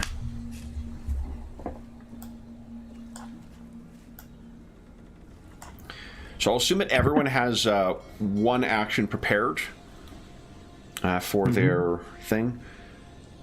And I'm going to forestall a problem with the initiative tracker here. There we go, by making it teeny tiny one be my initiative tracker. Alright, and I got a 24. Alright, so then, Basil, are you the one opening the door, or have you ready in action as well? I hope that Sally is the one opening the door, but if I should be the one opening the door, then I would just scuttle to the Oh, yeah, so Sally, roof. if you're going to open the door... Yeah, I'll pull the door. Yeah. So the door opens. Keep behind it. And there's about 2 of them who are able to come through the door at once, pushing themselves in. But Basil, let's go with your ready to action first as a reaction as soon as the door opens. Yeah, I would just shoot at them because that's what I do. Yep. And Holy shit. That's a crit. Go ahead and roll crit damage. we are on a run here. One of them, the head snaps back and it falls down as it tries to go in. Now it's initiative order. So, hold on, Dr. Earthsprung, did you have a action ready as a reaction? It's Igor, so... And it's once they move into the room, right? Yeah, I think so. Okay, so will you keep that, though, because you'll be able to use that reaction before your turn. Okay. Sally, did you have a reaction triggered for... I was planning to do my flurry of blows, if that was... Yeah. Yep. But when... I don't think you can open the door and then trigger your reaction. Okay. So what I'll say, though, is that you've opened the door. As soon as they're within range, I'll let you trigger your reaction. Okay. Okay? Cool. Mm-hmm. And then, Goldegg, did you have a reaction triggered? Or ready to action? No. No? Okay. my employees have this handled. Then, Basil, top of the round, you have 3 actions. What are you doing? Reload. Two more actions? Yeah, strategic strike and shoot again. Go right ahead.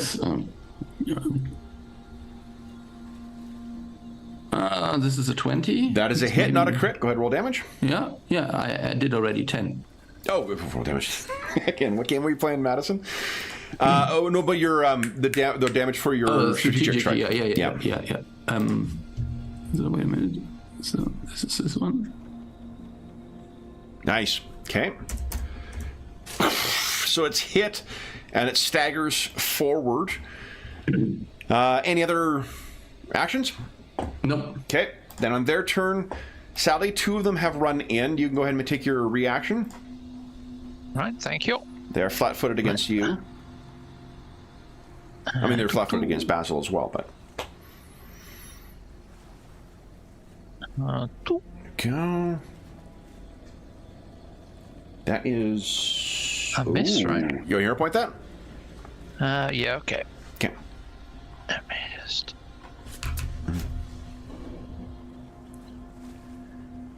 It's a bit weedy, but I guess I hit. That is a hit. And go ahead and do your second. That is also hit. Are you focusing fire, or are you spreading it around? Yeah, I'll hit it on the same guy so that they get added together, right? Yep. So all right, that is down. Damage. And then I think Igor can have his ready to action. Okay, he'll just take a swing. That is a shame, so I'm going to re-roll that. Go ahead. That is a hit. Okay. All right. Then this thing gets to continue its action. So, having seen that, it races in on Igor. And then its final action will be to try and claw Igor. 14, I don't think it'll be good enough. Nope. Next 2 come running in. And having seen Sally around the corner, one is going to run over to Igor. And one is going to run around to Sally. I'm assuming they have to seek, so I'm only giving them 1 attack. Ooh, that is a 30 on the nose for Igor. That's just underneath crit. Nice! So that is 11 points of damage. And he isn't subject to any other kind of sickness from this thing. Sade, I have only 1 attack on you. That is a 24.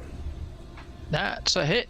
Ew! Would you give us a fortitude save, please? And take 8 points of damage. Fortitude save. DC on the fort save is 16. You want to hero point that? If I had a hero point, I sure would. Oh, did I give you one at 130? I don't think so. So everyone has a hero point, so you could spend that if you like. Okay, so let me do that then. We all get 1, or did we? Everyone gets 1. Yeah. Okay. And that was 8 damage, right? 8 points of damage. Yeah, and you succeed. Actually, you got a crit on the feat, so you're not affected by whatever was going on. The last one, will these things run down the stairs? They're able to make their way into the room, but they have not picked targets as of yet. Sade, you have 1 engaged with you, and in getting in closer, in the same way that you can like almost smell sickness on people with like sweat and then whatnot, whatever the aquatic equivalent of that, with these barnacles and stuff growing on these things' bodies, imagine for yourself what it smells like. It's a stink you have not encountered or smelled your folk in a very, very long time, and the opportunity you have is animated or basically operated corpses, not animated. So, Sally, what are you doing? I will smack. I'm gonna do the Tiger Slash because it's eaglesome. Okay. That is a hit and a crit. Go ahead and roll damage. 26. So that is down. You have one more action. You could probably reach the others with your gauntlets. Then I will do. I'll do the flurry of blows. Can I do that? Yep, I can, because that's still good. Yep. Here we go. It'll attack. Does the Tiger Slash count as one attack or two attacks? Tiger Slash is a. It is a. It's only one, right? Takes two actions, but it's only one attack. Right. So you attack number 2, attack number 3 with your attack flurry. number 2, exactly. Yep. So let me just get up there. Attack number 2. 2 points. Go ahead and roll crit damage. Seems Sally's a little upset by this. Oh, that's garbage. That's go ahead and roll your second. Yeah. Yeah, it's pretty awful when it worse than does the that. normal. Let's move this guy down. Here we go. Oh man, no, that's not a hit. She's upset but thrown off by these things. Dr. Earthsprung, what are you doing? I'm Igor still is engaged busy, with- but Igor will just take he's got his own single attack. Okay. Now he's advanced. So he'll just take a swing. That's a miss. You want to hero point that? Yeah, I will do. Yes, There we go. that is a crit. 30 points of damage.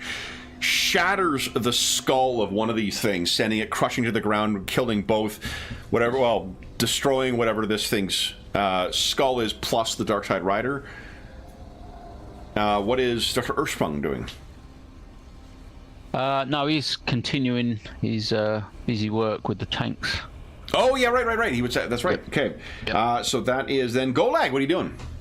So those three that had not decided, they're kind of together? They're kind of together. Yeah. I am going to cast Animated Assault on that area. Nice. Okay, so basic reflex save for each of the things. Okay. So. So all sorts of pipings and fittings are spinning around, whacking them. Yep.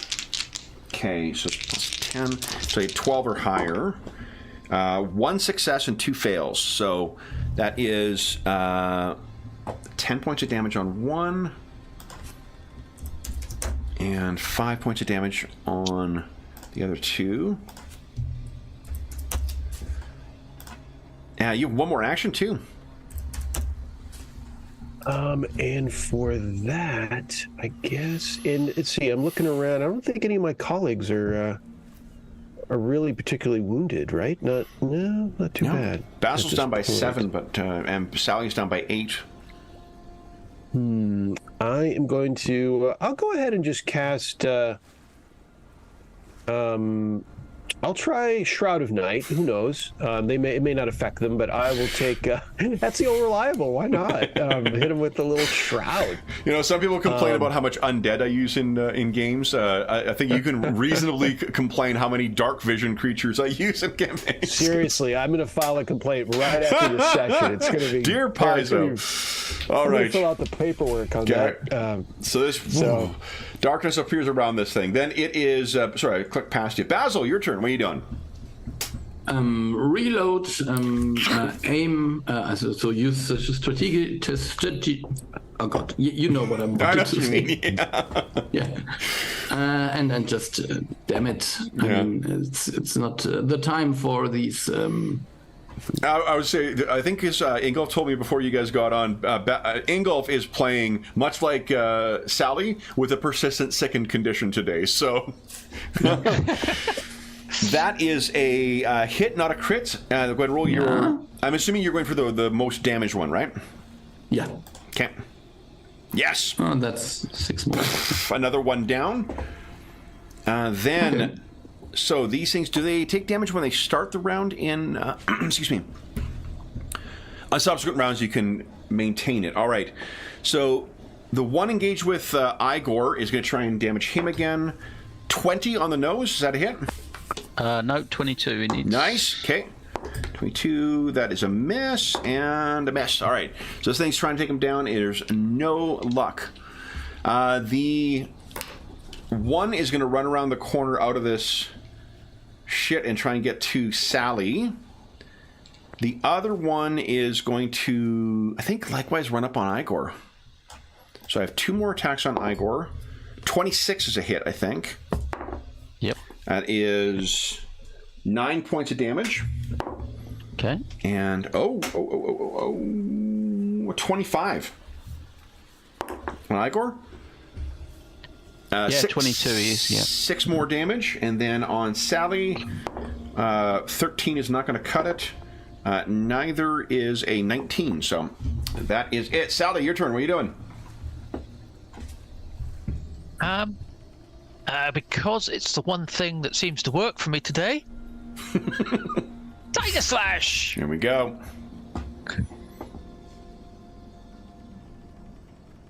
That is a crit again. Go ahead and roll damage. Oh my god. Oh gosh. Yeah, why don't you tell us what it looks like? So, that one bit goes that way, and one bit goes that way. Yeah. All right. But she's full of rage at what she's seeing here, so it's just Yeah. absolute blow it apart. One more action if you'd like. The only other 2 are probably about 25 feet away from you right now. For the moment, I'll just shake the goo off my Okay. claws. Dr. Ersprung. Yeah, it'd just be Igor take a swing at the wounded one. Okay. Crit again. Crunch. Another one down. Go lag. I think the answer is apparent, but that 10-foot space that I'd cast the animated assault is empty. They've all right? run out of it, yeah. Yep. So I'm going to let that go. I'm Okay. not going to sustain that spell. Okay. And I am going to use telekinetic projectile on the one standing everything there. except for one thing that's drifting around there suddenly propels itself in a different direction. Everything drops to the ground except for the one thing. Go ahead and roll your attack. Is this... You rolled a 3. I'm like, how is this that low? Would you like to hero point that? Yes, Okay. I will do that. Post haste. There we go. Better? That is a hit. Yeah, not a crit, but it does Nice. brain it. You have 1 more action. I'll draw my pistol. Okay. Then Basil. Yeah, same. I mean, it's just working, so why change it? This is so great. I'm really impressed by myself at this moment. Here we go. Reload. Come on. Let's see that crit again. No, I think I will re-roll that. Sounds like a plan. 27. That is... Oh, it's so close to... does your investigation apply to attack rolls, too? Yeah, but this is already in, so I added a +1. Shit. It's not from the investigation, but I use intelligence instead of Okay. dexterity for the strike. Okay. But Yep, here we go. This creature is now flat-footed or for Igor's attack. So Okay, that's and at then- least something. And your precision damage, too, or... Yeah. Nice! That's 11. better. Yeah. All right, then this thing is going to... Oof. It turns, having been shot and seeing its allies down, it turns and begins scrambling across the stairs scrambling away. It makes it to the stairs and it's going to try and run up. But Sally, you can easily catch it in one move. I will catch and do my flurry of blows to try and take it down. Okay. Yeah, that's a crit, so go ahead and roll crit damage. Down. All right. All of them have been defeated. And that allows you, Basil, if you kind of scamper forward and listen to the stairs, there are no further ones that come down in the final half hour that Dr. Ersprung requires to sedate the rest of the Dark Tide Riders and leave them ready for Sally's justice.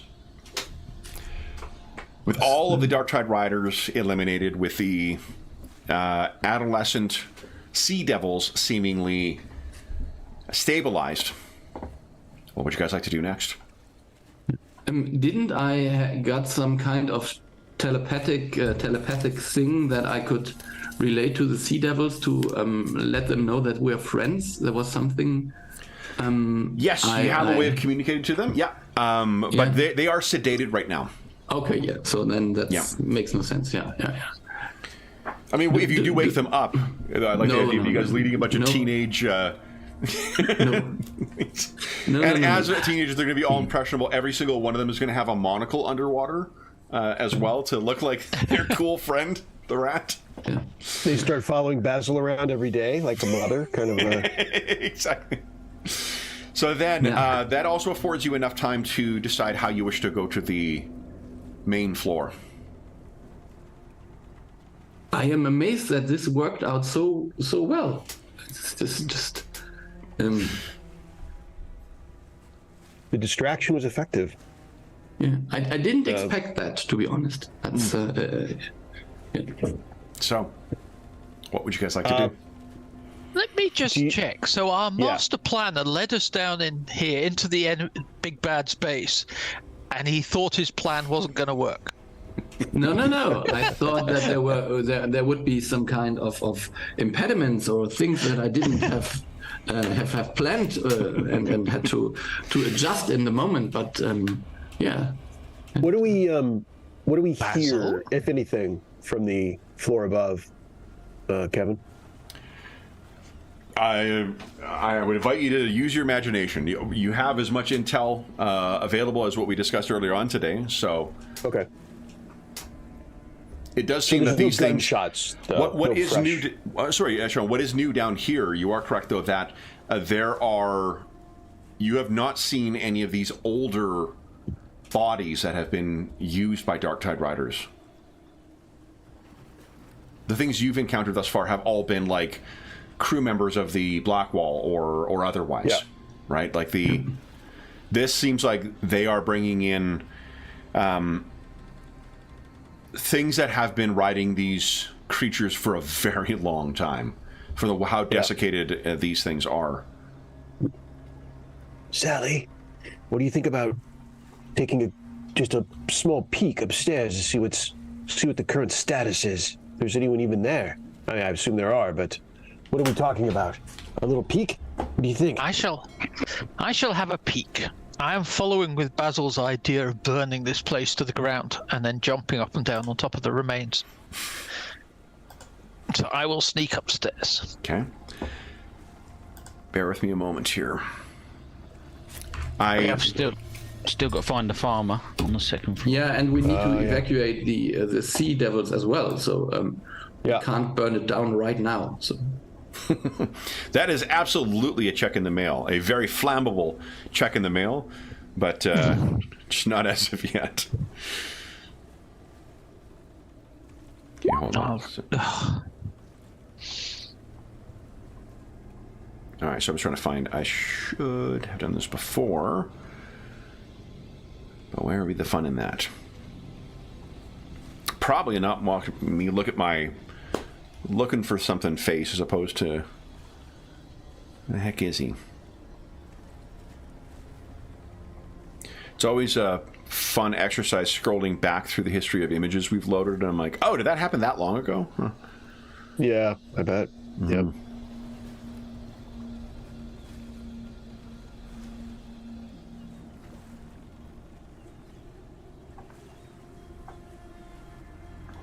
Let me try a search here. This is, I think, far too far back. All right, here we go.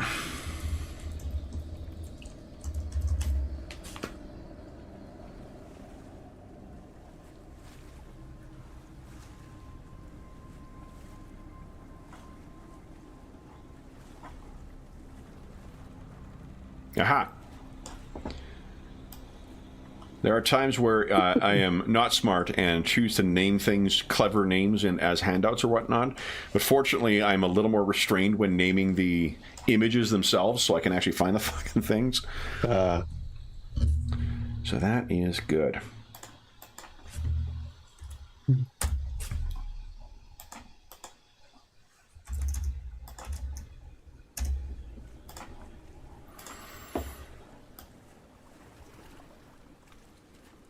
All right, let me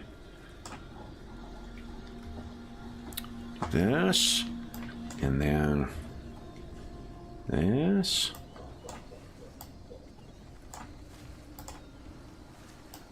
Oop.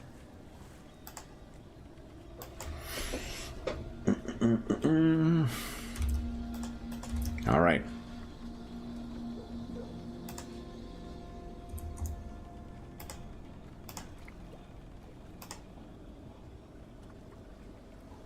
Okay, making sure I didn't spoil something for you guys that I had not intended to spoil.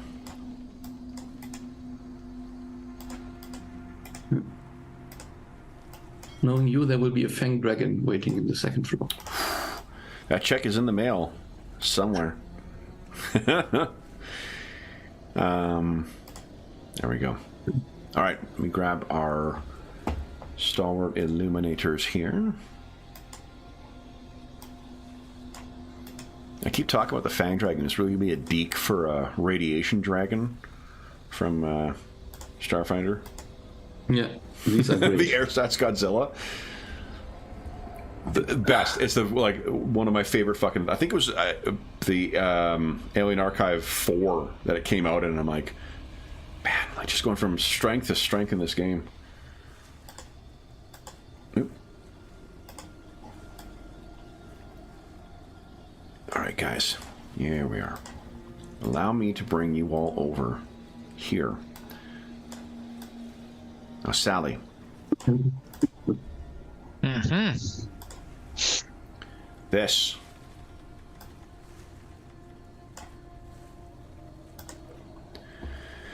Very You cool. are part of the way up the stairs when you can hear a voice in a really large chamber say, I can see you all, and the foul work that you are doing. You need not hide. Come, we will parley. It is the voice of the priest. So, Sally, you stop on the stairs and kind of look back down. Seems as if everyone has... He seems aware of where you are. Goldegg, would you give us a Arcana check, please?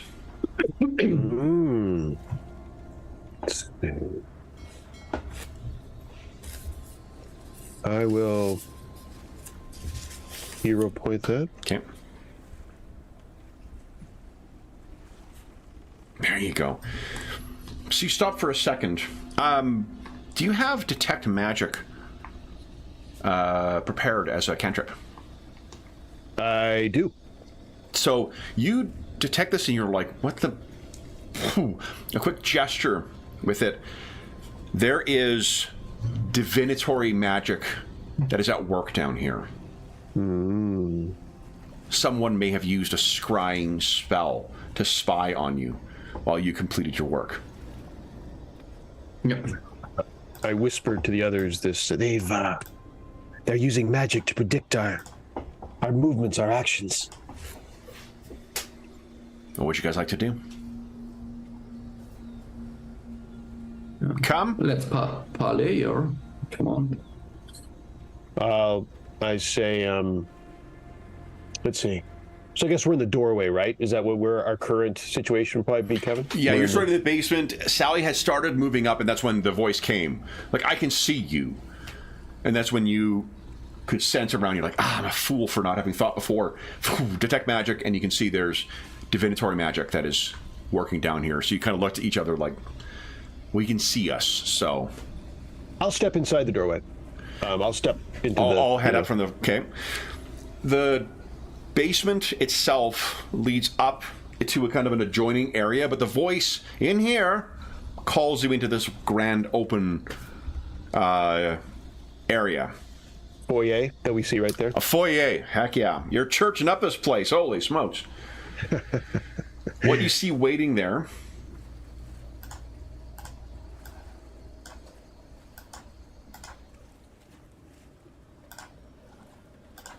At the top on the balcony is the priest whose father... What's his name again? Oh, it's in the handouts. It is Father Allardyce. Allardyce, yeah. Father Lambert. Lambert Allardyce. Yeah. I am so sorry for any French speakers out there. He is standing at the top of the stairs, a large barnacle crusted trident in his hand. And standing near him on that sweeping staircase, we can almost make you guys a little smaller. Boom. Put you guys down in here. Oh, yeah. He is above. Oop. And then his miniones. Oops. I'll stand in the way. Each of which has a ancient Dark-Tide Rider attached to his head. Why have you come here?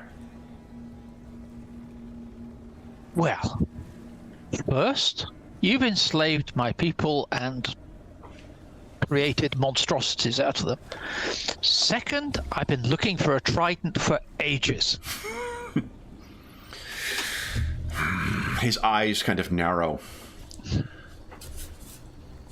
If this is the company you keep, then there is no parley to have. You will die for what you've done. And why doesn't everyone go ahead and roll initiative? Here we go. Let me make an even teenier one here. I mean, I think I love me some. Oh, hold on. You know, let me do this here. There may be. There we go. Let's try this again. Oh. Sorry, guys. I'll you- add you back in, and you can add your initiative scores in. I think I forgot to erase the last batch. So here we go. There's Basil. There's Sally. And everything else is rolling properly now. So. All right, I don't mind re-rolling. Whoa, go leg. A very considered and cautious approach, I think, is prudent. Golag, see, was busy on his parlay. He got his parlay hat on. Yeah, he's like about to say something clever, and Sally's like, "Let's fucking do this!" Yeah, totally. That's the bring your ass down here for a whopping. Yep. All right.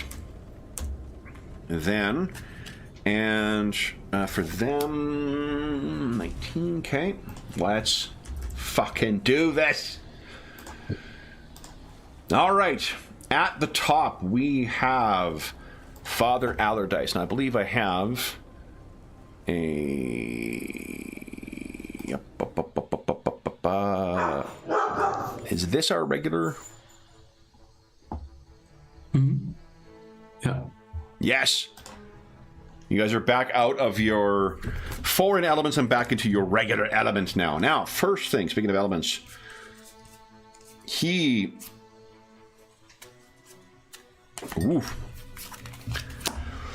gestures down at Golag.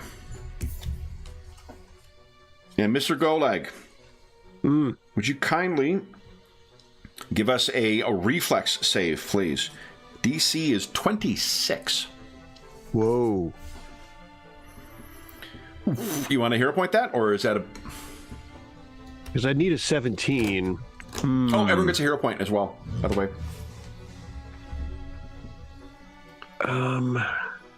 Is it worth it? That's just a fail, not a crit fail yet.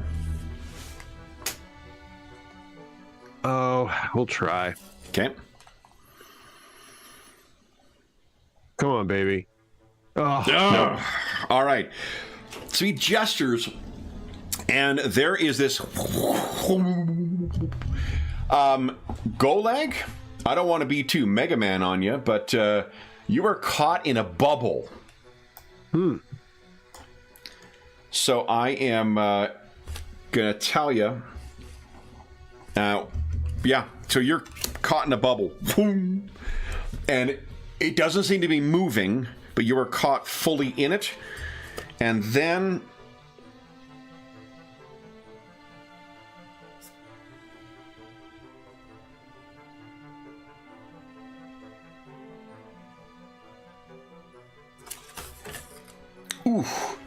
As he casts it, he gestures back with a trident, and there is a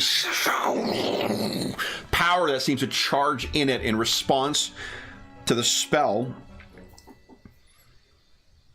And I think that is it for him. Let me just double check here. So at this point now, Golag's decided there'll be no parlay. That is outrageous. Oh, that's it. That is it. Yep. Second is this long. If he can't be heard in there, you can see his mouth moving like, oh, that is final. All right. He does not have a final action. So then it is Dr. Earthsprung. What are you doing? So they're on the first floor. Is that right? On the you guys are on the main floor there. There's that sweeping staircase leading up. That's probably, I don't know. It's probably a move to get up to the top there. Maybe two. No, it's probably two. And then you've got those parasitically infected Azurketi in the way. Yeah, so they're just at the top of the staircase, are they? Yeah. Okay. Yeah, I'm just going to charge Igor up the stairs, I think. Probably has one action by the time he gets to the top if you're giving him all three. Yeah. Okay. He'll have a swing at the first one. Yeah, that is a hit and a crit. So, this crunching sound as bone is crunched in. You still have one more action then, Doctor? I'm going to do something I haven't done for... I'm going to try intimidating glare on the priest. Nice. Okay, go ahead and give us a... it's against their wisdom save, I think. I just roll intimidation and... Just intimidation, yeah. So 25. Yeah. DC 25 you're rolling against. All right. No, that's not good. No. That's good? Or are you going to hero point it? Would you get you can't have a crit fail on it, can you? Yes, and then you will get frightened one yourself. He's quite a scary guy. No, I'll try a reroll. Okay. Oh, 17 is a fail, but not a crit fail, so that is I'll good. Just go with that. All right, then it is the Azurketi. All right, gonna start wailing on. So I think two of them are going to leap over the side and land down. One is going to run up to Sally, and one is going to run up to Basil. That's all their actions. And the other two are going to try and beat up Igor. That's 2 hits, but neither is a crit. Igor takes 14 points of damage total. Second attacks are misses. Third attacks are likewise misses. Okay. Sally. I will do a flurry of blows. Okay. On the one in front of me. You got it. That's...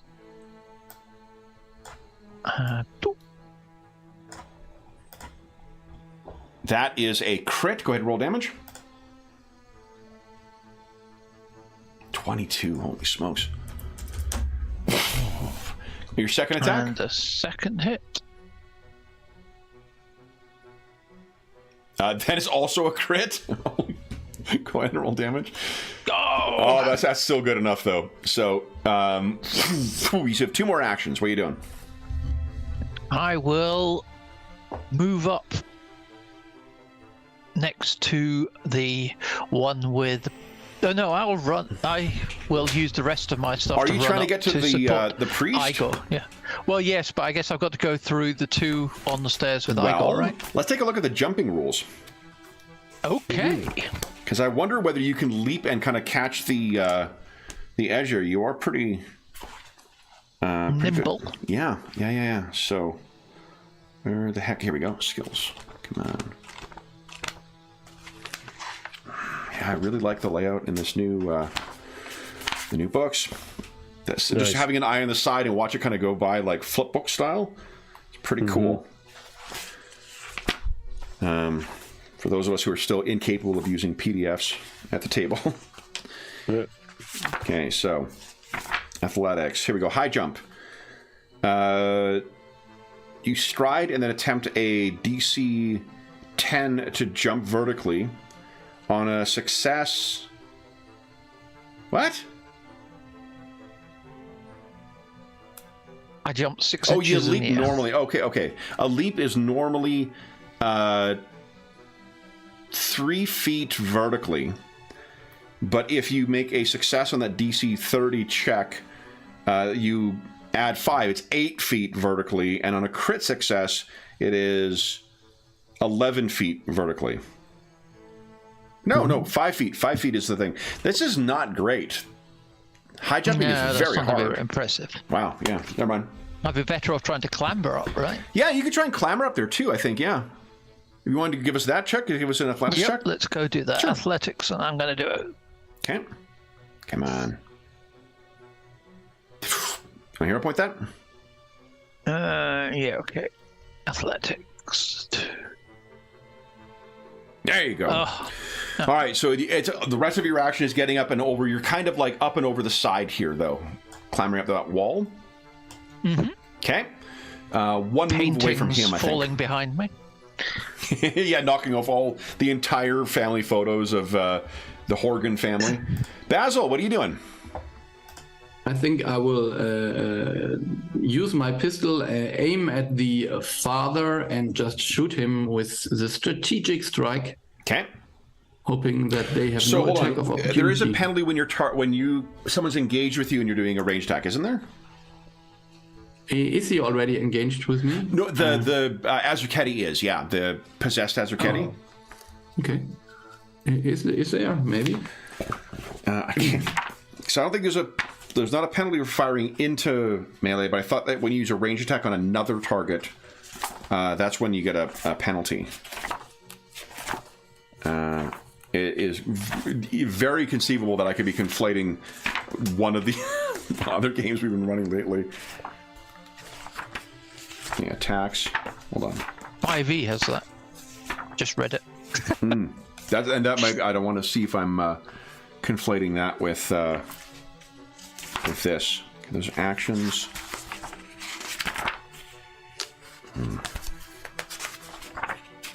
You know what? We're gonna say there's not for now, and I'll fucking look it up afterwards. We're in the last chunk of the session, so go ahead and make your attack roll. Let's see. This hits.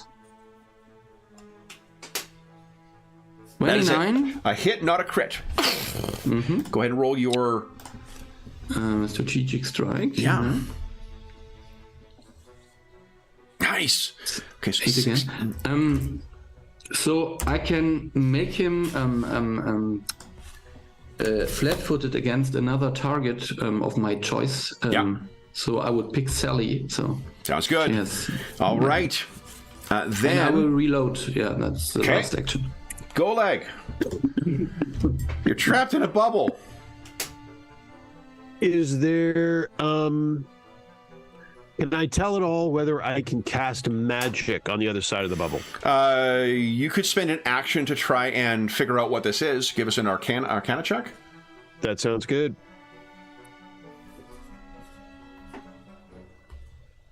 That's good enough.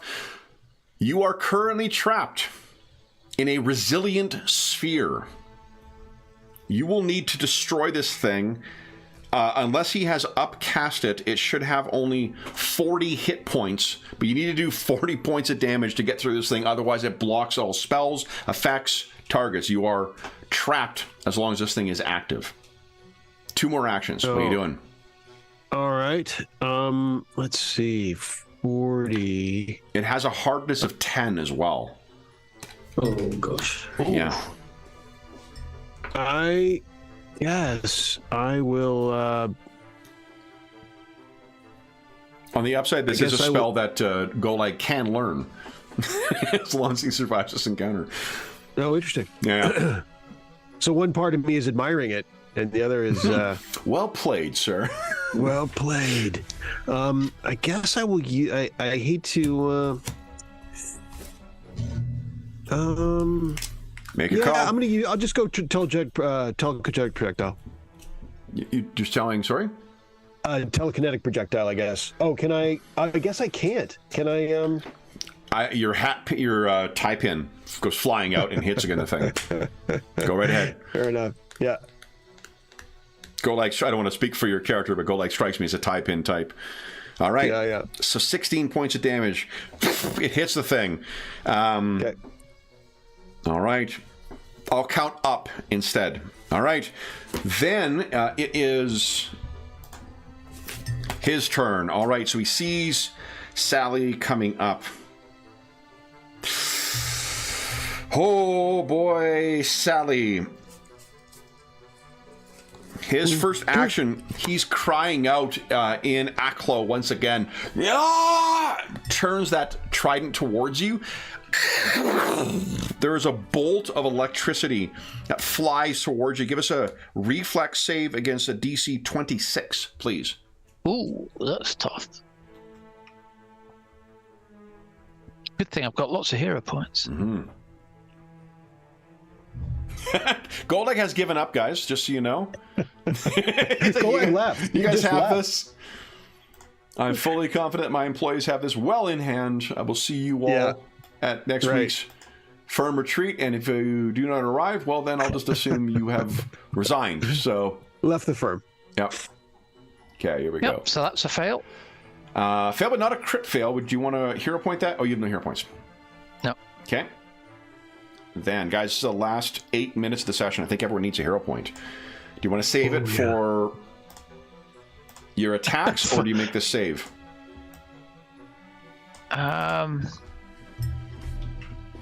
26.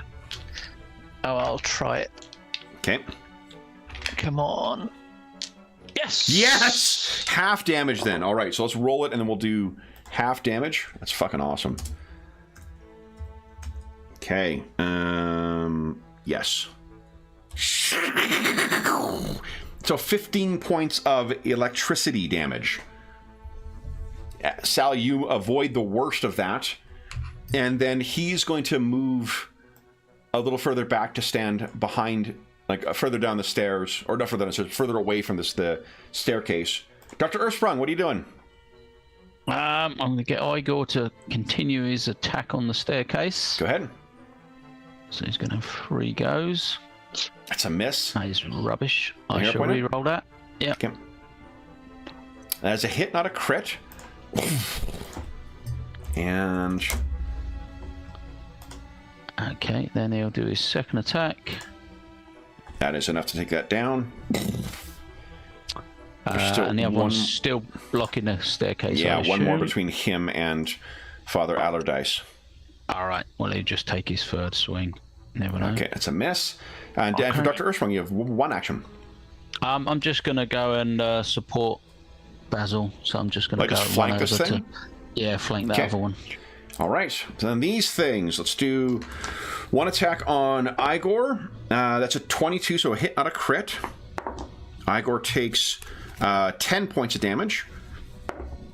The second one misses. A third one misses as well. Basil, because you've been focusing on the priest, this thing is going to 24. Yeah. Hits. Hit, not a crit. 6 points of damage. And I need a fortitude save from you, please. Yeah. The second attack, it misses. Third attack is a 28. 20. Yeah, no problem. That's actually a crit success, so absolutely no problem. And then it is, I think a 20 on the nose doesn't hit you, right? No. Awesome. That is it for them. Sally. All right. How far away is... Because your he's father? moved away, I think you'll need just enough to do 2 moves to get to him. Okay, then I will do that, and then I will flurry of blows Go right ahead. the guy. Let's see.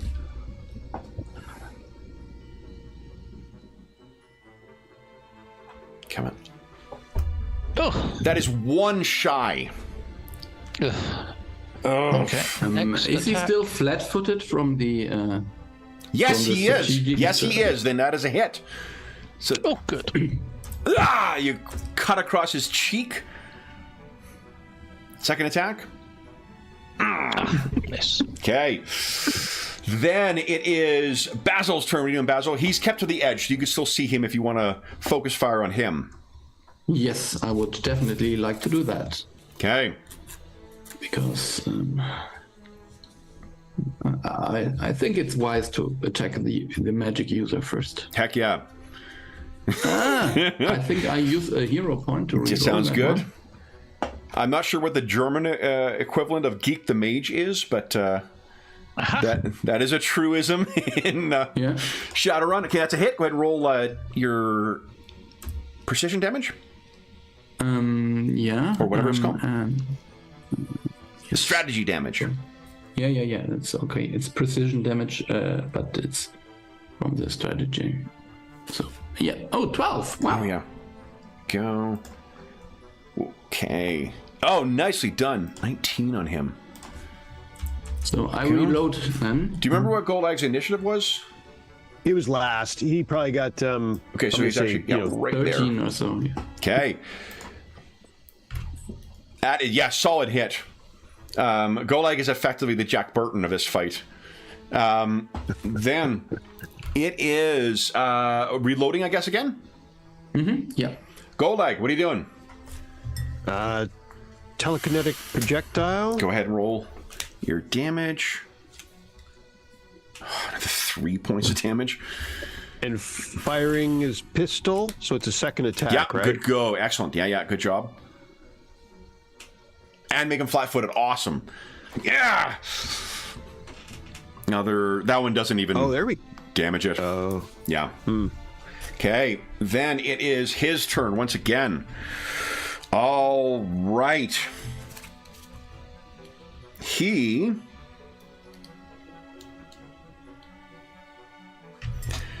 gestures to the side, and there's this thing that goes flying down the stairs. Let me find the spell for this. Basil and Dr. Ursprung, would you kindly give us a reflex save, please? DC 26.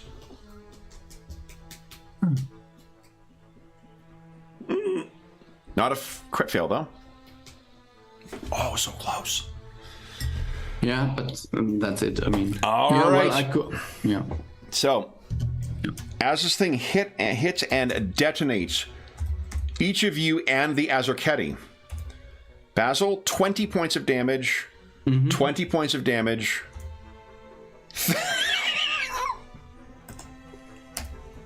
Does it You are no longer being bedeviled by a Azarketti. Yeah, make it to thanks. the bubble? Kev? Does not know because you were off to the side. He's targeted, so it's only them. But good question, though. All right. And then he turns this still, like, writhes in lightning trident to you, Sally. 32. That's not a crit, at least. Not a crit, okay. Upsides abound. All right, you take 19 points of damage. Ouch! Then it is Dr. Ursprung's turn. What are you doing? I shall start by healing Basil. Okay. So I should do that. So it gets 18 back. Nice. And then Igor's going to attack the one on the stairs. Go ahead. Oh, that's bloody terrible. Okay. I'm going to re-roll that. Go ahead. Nice. As a That's crit. much better. Oh, it nearly downs it. I try his second attack. Okay. That is a hit, not a crit, but that's enough to destroy it. And then I'll move up, or Igor will move up to the other side of Sally. So Yeah. he's flanking. Because he moved... Yeah, that sounds good. Yep, sounds good. Okay. Then it is Sally's turn. I'm going to use my big ass Tiger Slash because I'm really pissed. Heck yeah. Come on. Here's where we need the 20. Mm-hmm. That is a hit, not a crit, but that's... You are trading slashing blows with him. Huge hit. And now... One more action. Now, one more action, flurry of blows. Hell yeah. Come on. Because he is flat-footed, that is a hit. 13, good. And finally, one last roll of the dice. Come on. Okay. Swing and a miss. Basil, what are you doing? I think now I have a target that I can't miss, I hope. And let's see. Roll 20 somewhere is like, what do you say? Mine. Yeah, I'm sorry. I'm not into this kind of. I think 19 is probably not enough. Not enough, but go ahead and give us a... Yeah, I'm assuming you're spending a hero point. Yes, my last hero point. For some reason, it does not. The hero points on the sheet are not on the token, but it doesn't matter. So, yeah, it does not seem to connect. That's where it should somehow. be. Yeah. But go ahead. That is a 25. hit. 10. Oh, come on. Yeah, Let's see a good roll. Come on. Yes! What does it look like as he goes down? Yeah, I think I aimed for the head and maybe try to finish him off this way. Yeah. Poof! His head snaps to the side. And by the time his body is on the ground, Golag, this thing gives way. Guys, that brings us to the end of our session. So, with the priest defeated, with everyone very badly beat up,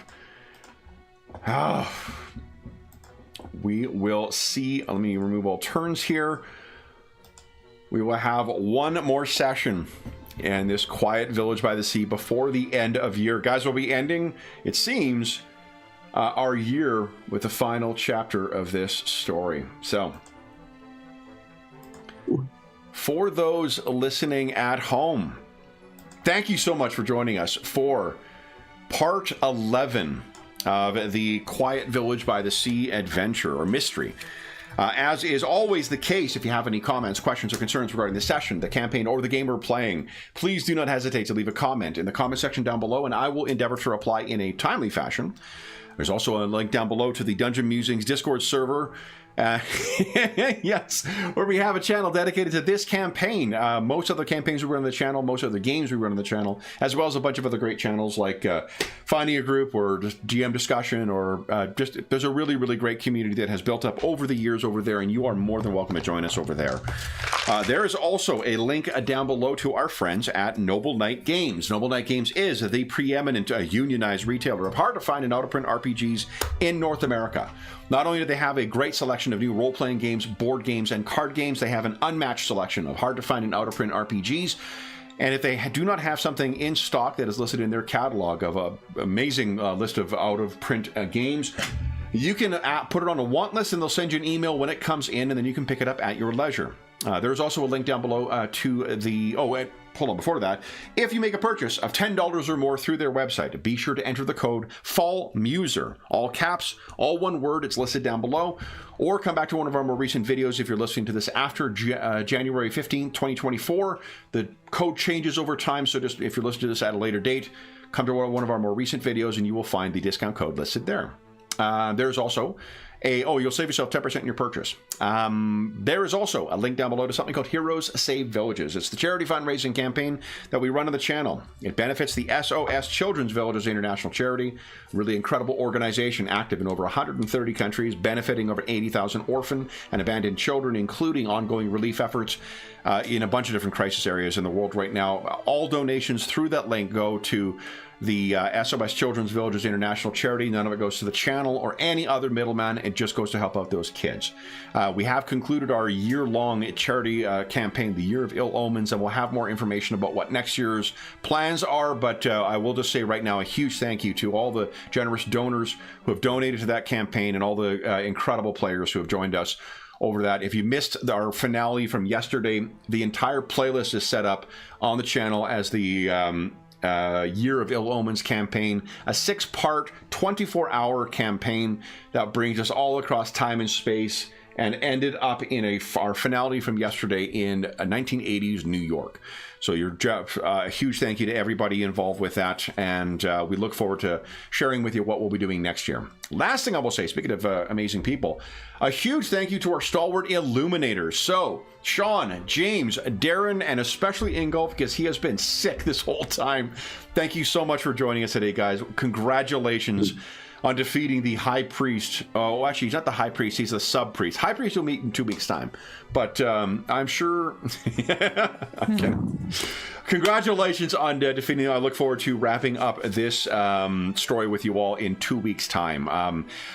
Until then, for those listening at home, we hope that we gave you a few hours to take your mind off the troubles of our world and think about the troubles that our heroes are discovering and thwarting in this quiet village by the sea. And until we see you again, stay safe, stay healthy, and happy gaming.